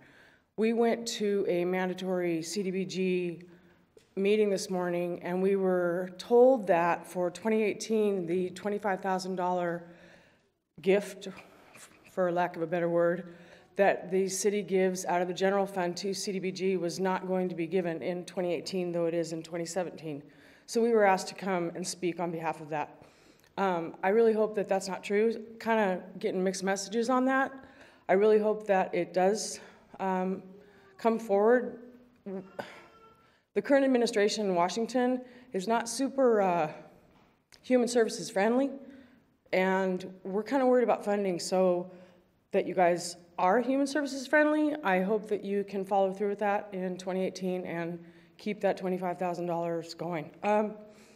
So many things that were said tonight rang true with me. I'm an educated professional, and I'm low income in Lompoc, so I get it. But I love Lompoc, so I stay. I've been at my job for 10 years, and I make not very much money, but I love this town. I really think that you should put all three of those tax measures on the ballot. I would pay more money to help my city, and I'm poor. That's the way I feel. So why not, like the last speaker said, why not put them on there? You know, I really think that the presentation from the city manager was awesome, and he's done a really good job. I do not envy any of you at all, and thank you so much. I've been to quite a few of these budget meetings. You guys rock, and I'm sorry that it is so difficult, but we all have it to do. Let's do it together and raise taxes if the city says so, if the citizens say so. Thanks. Thank you. And just for your information, the $25,000 for 18 has not come before this board yet, so I think at this point you're safe. Next, please. Thank you for the opportunity to speak. I've been a resident of this town for 30 years, and I've worked for the fire department for the county. I'm aware of staffing levels. In the county, we have 3 fire stations split between Buellton, San Ynez, and Solvang. There's 4 guys on each one of those trucks. There's approximately 25,000 people within those 3 communities that the county services.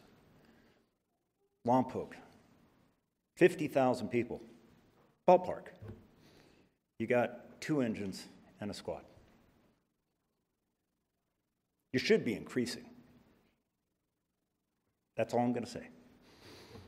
Thank you, sir.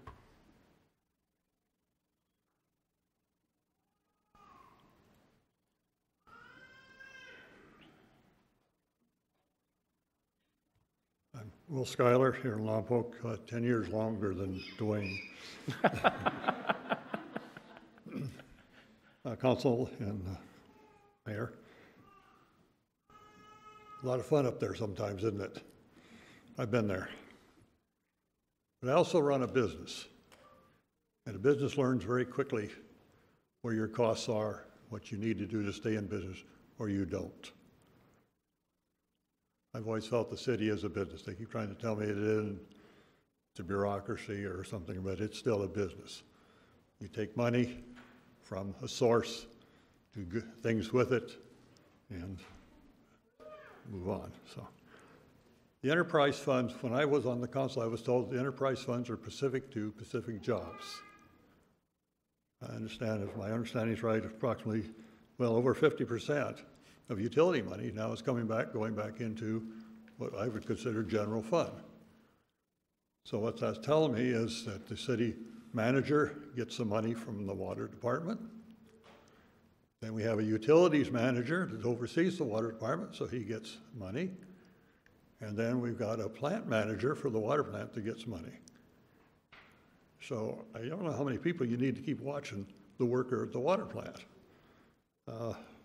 Now, if these additional new hires are for consultings and public information and analysts, are these eventually going to take over these other department head jobs? I mean, we're going to have a water analysis person that works direct with the city manager, and these other people are gone, or what? I mean, I don't really understand what this is doing. You know, people are your most biggest expense. Tonight on your or well, on a regular council meeting docket, you'll pay payroll.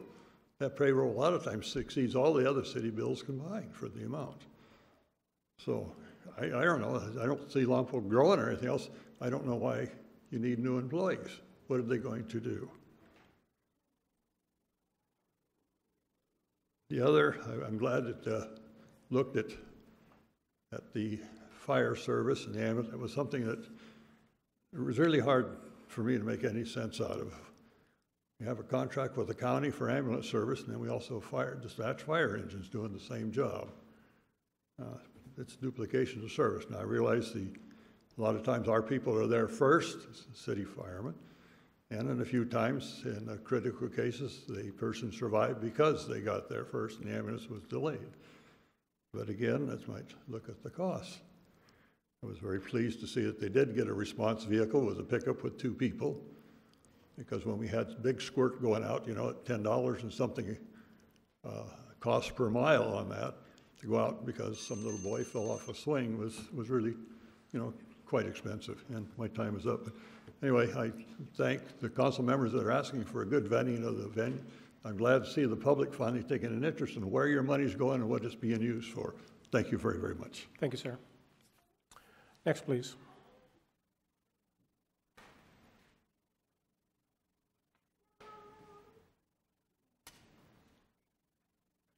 Mayor, council members, members of the public.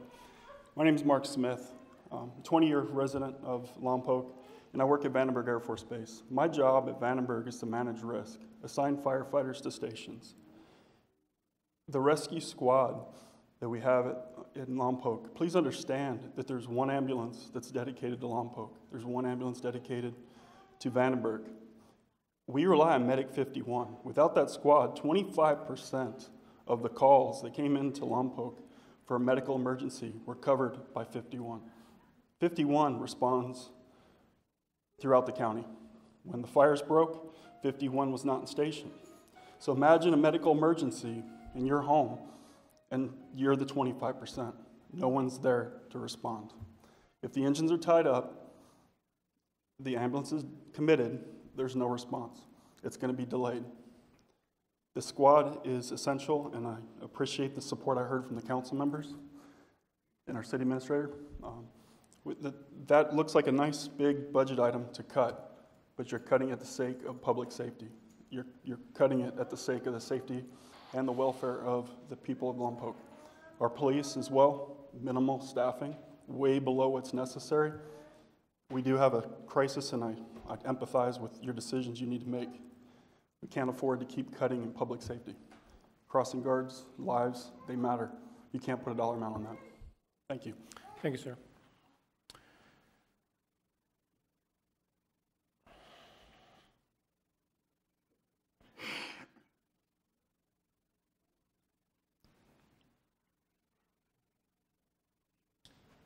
Mayor, council, my name is Gary Bauer, longtime Valley resident. I've been here through all these budget meetings and stuff, and I see we're kind of focused on this budget, but the budget that's presented now, if we look down the line and we don't do the cuts now, and we don't get those taxes, then we need a Plan C. And Plan C is going to be deeper than if we take action now. Where you want to do that, that's up to you and the city manager. But we have to look at that. This isn't a guarantee. We had 10-year projections.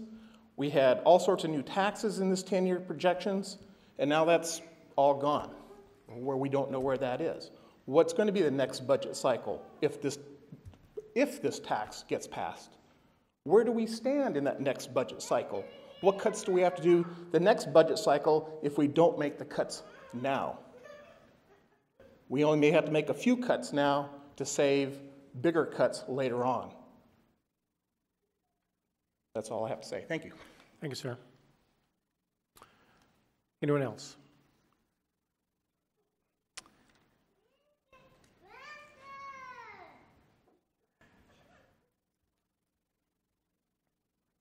Good evening, everybody. Thank you for giving me the time. My name is Tanya Marin. I grew up here, I've been part of a community member for about 30 years or so. I am a parent. I'm fortunate, you could say. I live in Vanderbilt Village, so my children don't have to walk through a lot of traffic. I'm here also on behalf of other members that haven't been able to be present, that have young children that live in high traffic areas. And I understand that is on the chopping board, but as a community, I think we need to come together and maybe work together where we're not going to be spending money there, but maybe building little how can I say, parents that are willing to volunteer. I would say within the last 5 years, as a community, we've been working together and pulling resources for free, or people donating their time and donating items. I think that that's where we should kind of go to save some money. It's really hard because we're getting nickeled and dime. I'm gone 12 hours a day. I'm a commuter. I just sleep here, but our taxes are going up. We can barely afford to live here. I don't know. And I appreciate all your hard work. And Mr. Mosby, I appreciate what you said. We're taking more from the community and we're asking more for the community to put in. We're putting so much money towards all these programs, all these facilities and to run, but the service is getting worse. Things are just getting cut back and we're just not getting our money's worth. So I hope you take that into consideration. I'm sure many of you feel the same way, but thank you for your time. Thank you. Next, please. Okay, seeing no one rise, we're going to close public comment, bring it back to the council. I think we're going to take a 7-minute break. I can see your foot tapping.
back to the council now.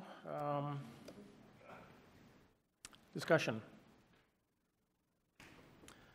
Councilmember Osborne.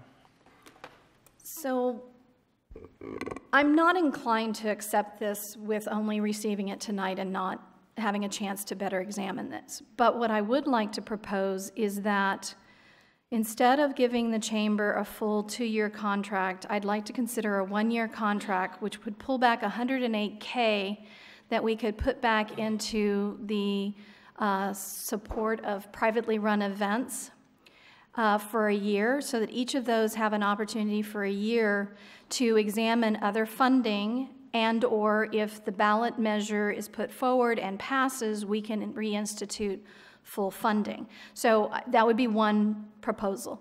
The other proposal that I'd like to give to the community concerned about their students is, while I agree that I don't want to put anyone's children in harm, this is an LUSD responsibility, and that while we had a grant at one time, that was wonderful, but there are parents out there who are here. There are opportunities for local volunteers to volunteer. So I think that in the interim, putting together an organization between LUSD and PTA groups and other parent volunteers and other community organizations, they might be able to get some volunteers to cover their crossing guard issue for the moment. So I'd like for those two things to be considered as part of what staff has claimed as the new Plan A, which saves Rescue 1 from being dismantled, and have council support or consider it as part of that adjustment to the new plan. Councilmember Mosby. Yeah, for discussion with the council here, if you look at what we have here and you really drill down into it and see what is being cut, and these are items that are directly, public service, directly related to quality of life for the people out here. These are a lot of them are add-ons. Some are convenience factors for the public. If you're closed on Friday, who really gets hurt? The guy who can't get on Friday to get his bills paid. So a lot of these items all here are to diminish the quality of service, quantity of service directly to the public. Again, this doesn't address what's been happening. The addition of more staff levels, the addition of items that aren't necessarily working for the public. There's no cuts in the experiments that were brought on when they had a little extra money in the budget, and now that we don't have it, you still want to keep them on. So it's important to see what the thought process is here, inside here, and what really is happening here.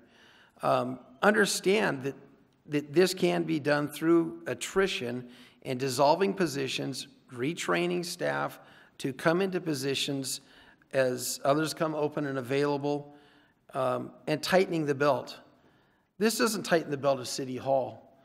This reduces benefits that directly affect the public. Remember, what we're looking at here is we're protecting the pension funds of current employees and past employees of City Hall. Yet we're hypothetically asking the public to kick down more for this, more new taxes to pay for more pensions, and we're not doing anything to tighten up City Hall. There's more positions added. 10.3 last time, another 5 this time. And we just keep growing and growing and growing City Hall. And I'll guarantee you, new revenues are not going to make this City Hall more efficient. We can't pigeonhole these revenues that they're tied down to any one payment mechanism, that they are going to just go to pay. Well, I guess we could, but then you have to pass by more than just a simple 50%. But the way it's presented to us, we would not be able to, and you wouldn't stop. We don't have a revenue generating problem. We have a spending problem. And as I broke down to where we were with budgets, it wasn't long ago when Laurel Barcelona was city manager and times were tough.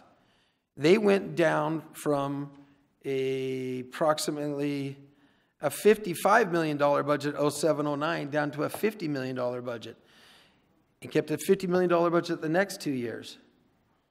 We've increased significantly the spending factor, and if you had more money to the coffers, you would have more spending. And that's all we're doing here. We're not cutting down the hardcore spending of City Hall. And if you look at the items in here, and yeah, granted, we just got this here tonight for those in the public. We just got this here right now.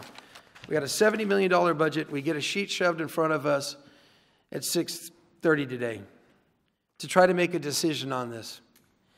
And I really don't think this is the way to go. Maybe this is your thought process. Maybe it'll be a 4-to-1 vote.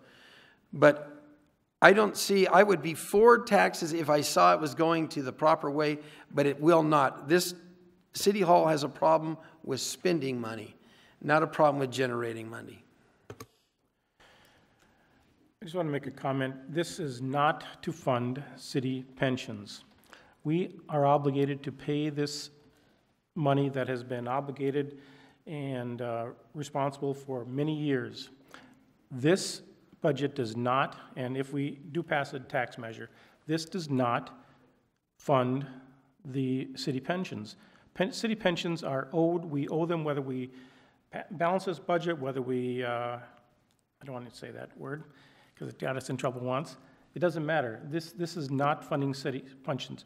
And just so everyone knows, just like we all pay in on a regular basis to Social Security, city employees pay into their pension. This is not all city paid. They pay in a portion, the city pays in a portion. That money has been invested by an outside agency. The outside agency, in my opinion, has not been doing their jobs. They have not had proper oversight.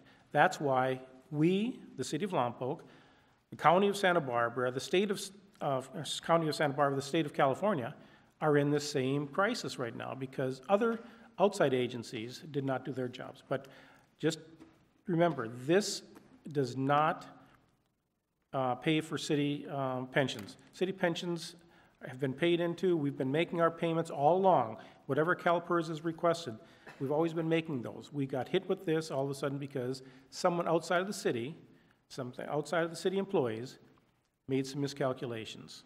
Not our city employees, not the city itself. One other thing that you mentioned, I just blew by. Mayor, if I might. Yes, okay, go ahead. I just want to clarify, only maybe no harm was meant by it, but to make a statement, Councilmember Mosby, like a sheet shoved in front of us at 6:30. I delivered the information you asked, not at the time you asked for, but actually 24 hours in advance, and worked hard all up to and including this afternoon. And the reason was this afternoon, not why we're meeting this afternoon, not tomorrow, is because we accommodated, I reached out to poll council to see if we could move the set date for this hearing from the 13th to the 12th out of concern of your schedule and so that you wouldn't have a conflict. But to say you had a sheet shoved in front of you, no, I delivered the budget as directed, and words are powerful, and I just didn't appreciate the characterization. Thanks. Councilmember Osborne. Not that I had any intent on stating anything, but our direction was to deliver the budget as of this meeting. We didn't direct you to deliver it ahead of time so we could examine it. So that is on our part. We didn't give you that direction. We asked by what date could you deliver it, and you delivered it by that date. So that's why I'm sitting here trying to digest it and why I'm hesitant to accept it as is, simply because it's a big decision. It's a hard decision. To Councilmember Mosby making a decision for everyone else regarding taxes and accusing our city of having a spending problem, I think that is not giving our community the chance to have its own voice. One of the very few things that the California legislature made sure would happen as a result of Prop 13, because prior to Prop 13, every time a city needed money, it would turn around and raise property taxes, or it would raise sales taxes and not give the community a chance to vote. And so Prop 13 occurred, and now taxes are a direct voice for a resident, a community, anyone in that who's able to vote. So putting a solution forward that includes taxes and putting that out to the community to vote on is very important to hear that the representative body honors the direct vote voice of our citizens and let them choose to tell us what services need to be cut based on that input. It's very difficult for me to make this decision and guess that this is going to be okay with the community. We've heard tonight what is and isn't important to them. And there are tons that are not here tonight that will send us emails and call us and express their concerns about very particular things on this list and how important or not important it is to them. So, making that difficult decision tonight for the next foreseeable future is all I want to do, because I want to make sure that people have the opportunity to tell us by voting for those ballot measures, tax measures, whatever they are that we put on the ballot, tells us it directly of, you're overspending and I don't believe it's necessary, or you know what, I'm okay with spending that. And I'm going to have to read it. It's not very long, but Supreme Court Justice Oliver Wendell Holmes, back in 1927, wrote a tax opinion for a court case. And it says, taxes are what we pay for civilized society. So the desire to live in a city where services are provided by a public safety, having parks, having the services we've agreed as a full-service city, not a contract city, to provide is what you have chosen by buying a house inside the city of Lompoc. And if you believe certain services are necessary and that revenue is no longer being generated through the traditional avenues at the traditional levels, then you have the right to tell us what you're willing to increase and what you're willing to pay into to see an improvement in those things. So I don't think that it's a spending problem. I think it is exactly what we have instructed, as prior councils had, as priorities, and have directed both current and past city managers to implement. And if you have an experiment that you dislike, I want to know what that experiment is, because a lot of what you call an experiment has made progress, have changed. Some of it's on the verge to have results, but it needs some time because you don't see immediate results when you start an experiment. So again, I think it's really important not to go down what heads to cut, what positions to cut, but to stay to what those policies are and why you believe either this council or prior council's policies should be changed, and how that then is translated to our city manager as a cut. I personally think this is the least burden on the community initially, because it's saying, you know what, we're all carrying the burden, not just the employees. Again, half to two-thirds, actually two-thirds. I asked, and it's nearly 67% of our employees live in town, so they're also residents. So firing, cutting positions, laying people off, the fact that we have a suggestion of furloughs that allows them to not be impacted to the point where they can't still be a member of our community is important to me, because they're residents as well as employees. So I really think this is a path forward. I think there's some massaging we can do with it as a way to give and take a little bit in a few areas by cutting here and there. But I think this is really close to getting us towards being able to say, and now here's the tax measures. What's your vote? What are you willing to support? And have that oversight associated with that, and have a sunset measure. And that's our job, is to control that spending at that point. That's where I stand on that. Councilmember Vega. Patrick, a couple of questions for you here. I think it'd probably be prudent to vet this out. In the proposal where we have furloughs and we have cutbacks and in hours and some services, if you would, we have some additional positions here that have been vetted and not dealt with here in this, and some with 5% wage increases. Maybe you could address why these positions are necessary and they weren't included in this, the additional new positions. Sure. Job descriptions. Give me just a moment. Okay.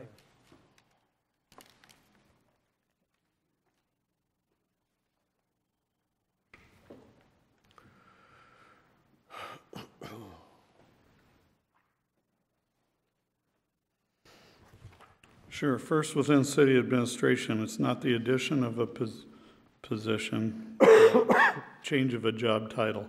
Same thing in the police department. It's a change of a job title, but I believe that one does have a has a pay grade increase in, is it a 5%?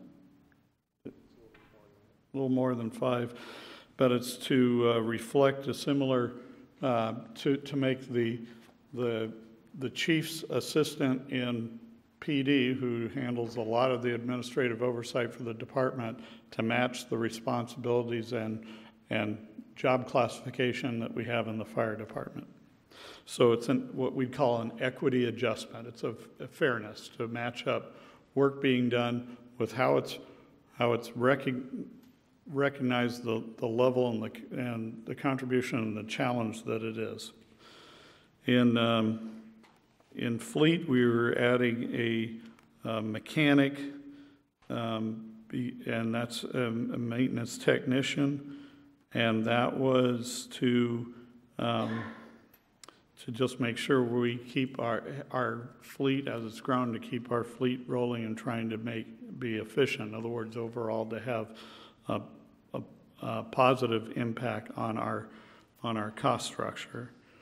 Within water, it's adding a utility conservation representative and a development program specialist, again, to meet with both the growing regulatory requirements that have been going on, the increased reporting for any agency providing water service has pretty well exploded over the last many years, and so it's just to keep track on all of that, in addition to continue on with our conservation matters.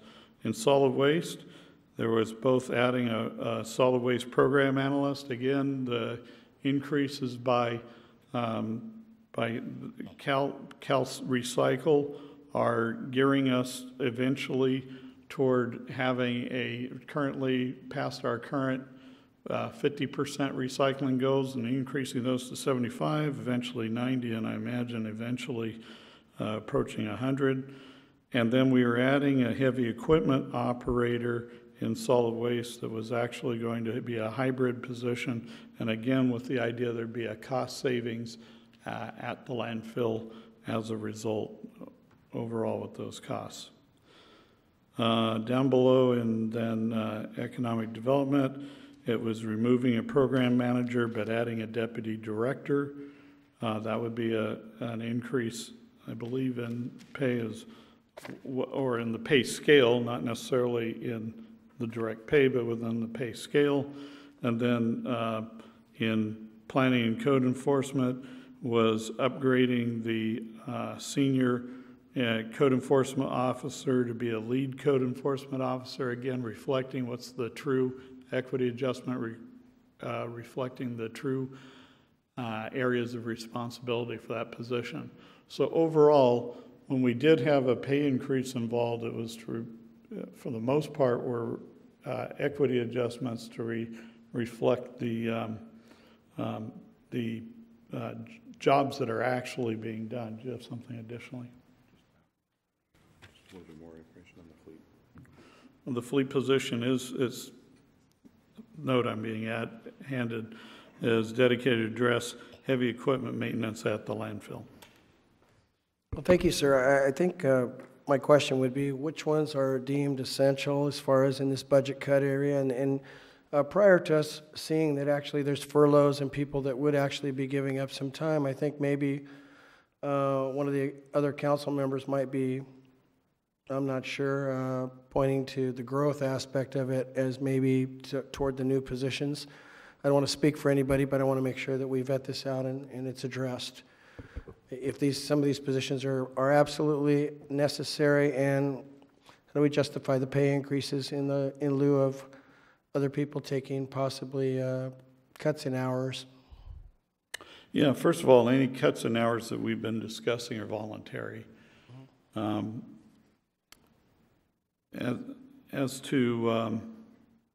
So in terms of that equity aspect, it's a good equity question. In terms of that equity aspect, I don't think we have disequity or inequity as a result. To answer your question, looking down the list, as I said, one's just a job title, absolutely not a change in salary grade. So I think you're talking about those that have the salary grade are those absolutely essential. For going back again to the police administrative aid, I don't know it's absolutely essential. I do believe it's the fair and right thing to do if we're going to treat people equitably for the work that's being expected and demanded of the position and how others in that position, similar classifications, are paid. So is it absolutely positively necessary? I wouldn't go that far to say it. Do I think it's the right thing to do? Yes. I'm just looking for a little extension so we can go back and forth and have a dialogue that shows a little bit of flexibility or not, or need. Right. Okay? Well, and so you're asking a great question, but what you're seeing is the end product. I had 80 positions proposed to me of either establishing them or growing them, upgrading them and the like, and I went through and sliced and diced quite a bit, and this is what I felt is appropriate, defensible, and fair. And so I know it doesn't show here, but there was a pretty long process and a tough process that I went through looking, and there were a lot of others that you could have said, hey, you can certainly make the case, and different department directors did make their case, but I still didn't approve the establishment of those positions or the growth of those positions at this time. Thanks, Patrick. Councilmember Mosby. If Councilmember Vega, I think there were utility conservation representative that was clarified by the utility director that was actually going to be changed to electric compliance manager, if I remember correctly. I'll yield to you. Your memory is probably better on that than mine, so I'll yield to that. Thank you. Okay, and then the fleet maintenance technician was to be primarily up at solid waste. So I think it's important too, we understand, what the funding mechanism behind the positions are as well. And I believe Mr. McCune he's not here, but. Yeah, he is. Is he? Oh, there he is. He's hiding. I believe that's what our discussion was. The solid waste compliance program analyst, that was with all kinds of new regulations that were coming at the landfill. But the heavy equipment operator was also going to help with the new gas collection system. So that was going to be doing both things for us. I believe there was as well in the economic development and the community development position that realigned with a new pay scale. So they were kind of maxed out where they were. So they were going to a whole new level of movement in that. And just maybe the city manager could clarify for me. I know I asked for definitions and we got them. And under the deputy city manager, we do have a salary range on here. And we said that there wasn't going to be anything. And just to confirm for me that the salary range that was in the definition isn't the one that's no, yeah, part of the plan, yeah, it's a borrowed one that was somebody else's range, but you had asked to see job descriptions, which we provided, and so in most cases where we could steal from somebody else, to show, yeah, this matches what the definitions are. So correct. We'll X that part out for sure, right? We're not using that. Yeah, and you can cross out the seal of the city involved too, because it's not that city, it's us. But correct. Yeah, there's no change suggested in the salary range.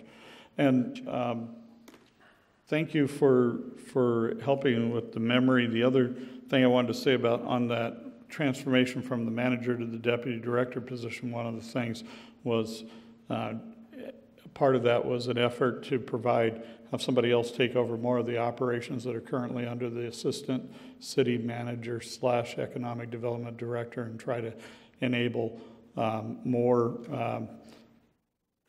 city manager office work to be performed, because demands are pretty high across the board. Thanks.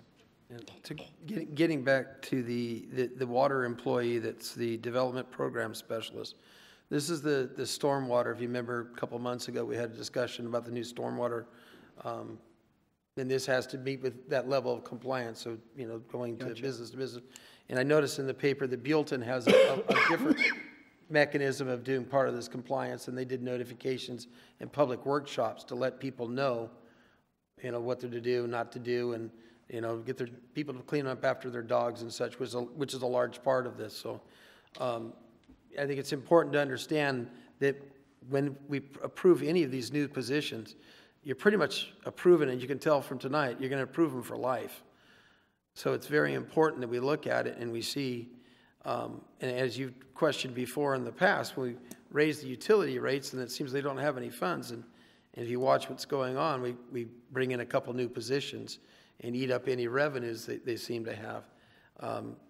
Granted, some of them are mandated by state overregulation, and some of us, as in the fleet, I think the mechanic that they have here that would be billed primarily to solid waste needs to be fully vetted and analyzed, and to see. There were some numbers that came forward. We're not sure if they were one-time expenses, or if we have a big old tractor they're doing a lot of work up on, and a crawler and such. So, and we have 6 positions in fleet already, and I believe one of them is on light duty. So to make up some of, we only had 4 positions were fully in operation here recently. That's when we got behind on a lot of the, if you read the city manager's reports, and then they caught up. They hired another one in.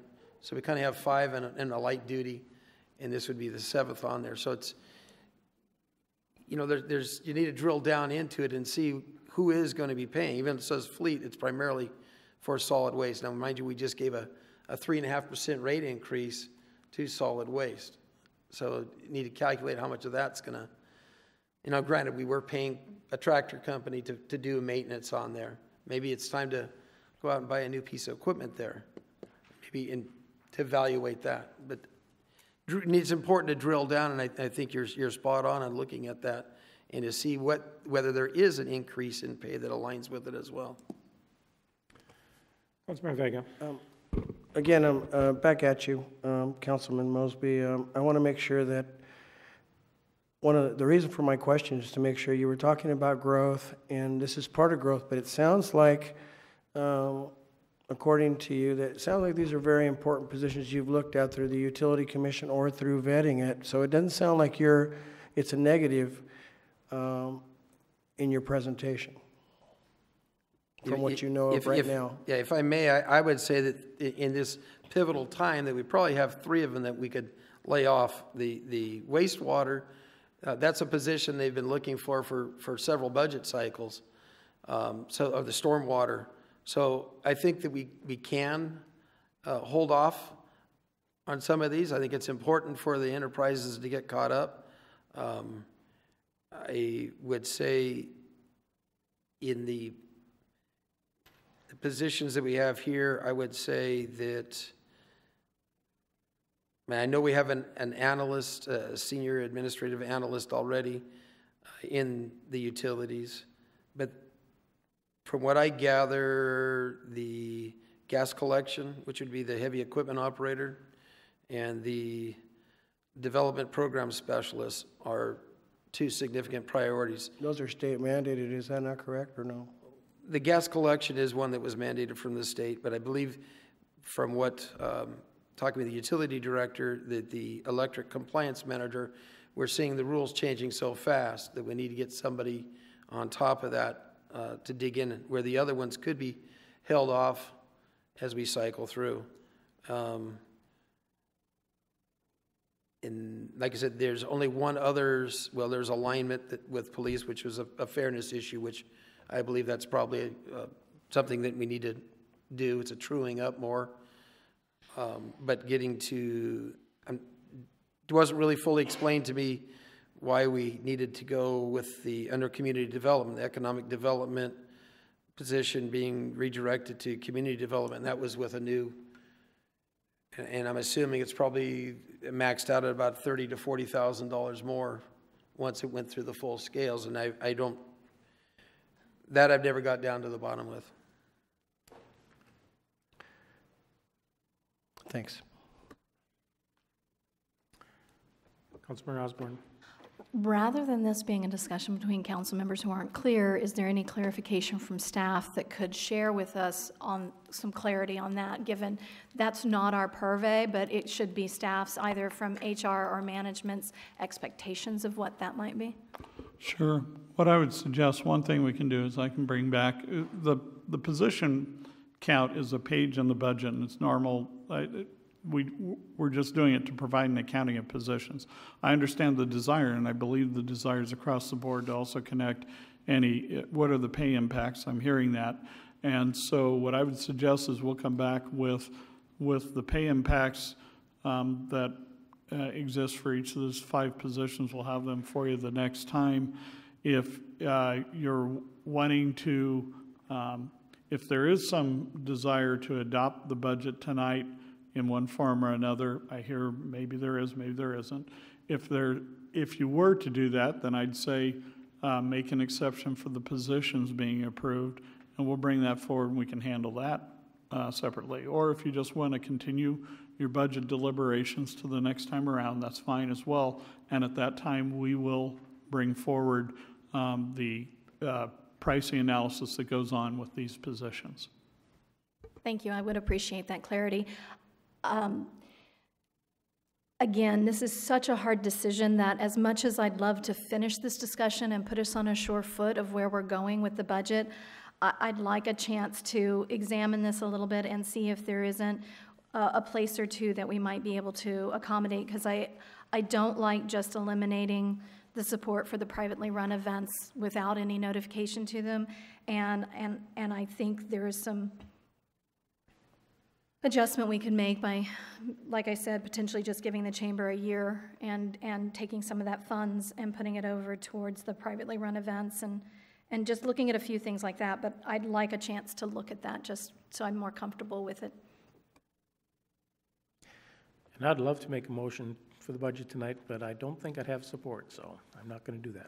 So, okay, anything else from the council? City manager, do you have enough direction? Any other direction we'd like to give the city manager? Okay. In that case, we are adjourned to a regular city council meeting, 6:30 p.m. on July 18th, 2017 in this council chamber. Good night.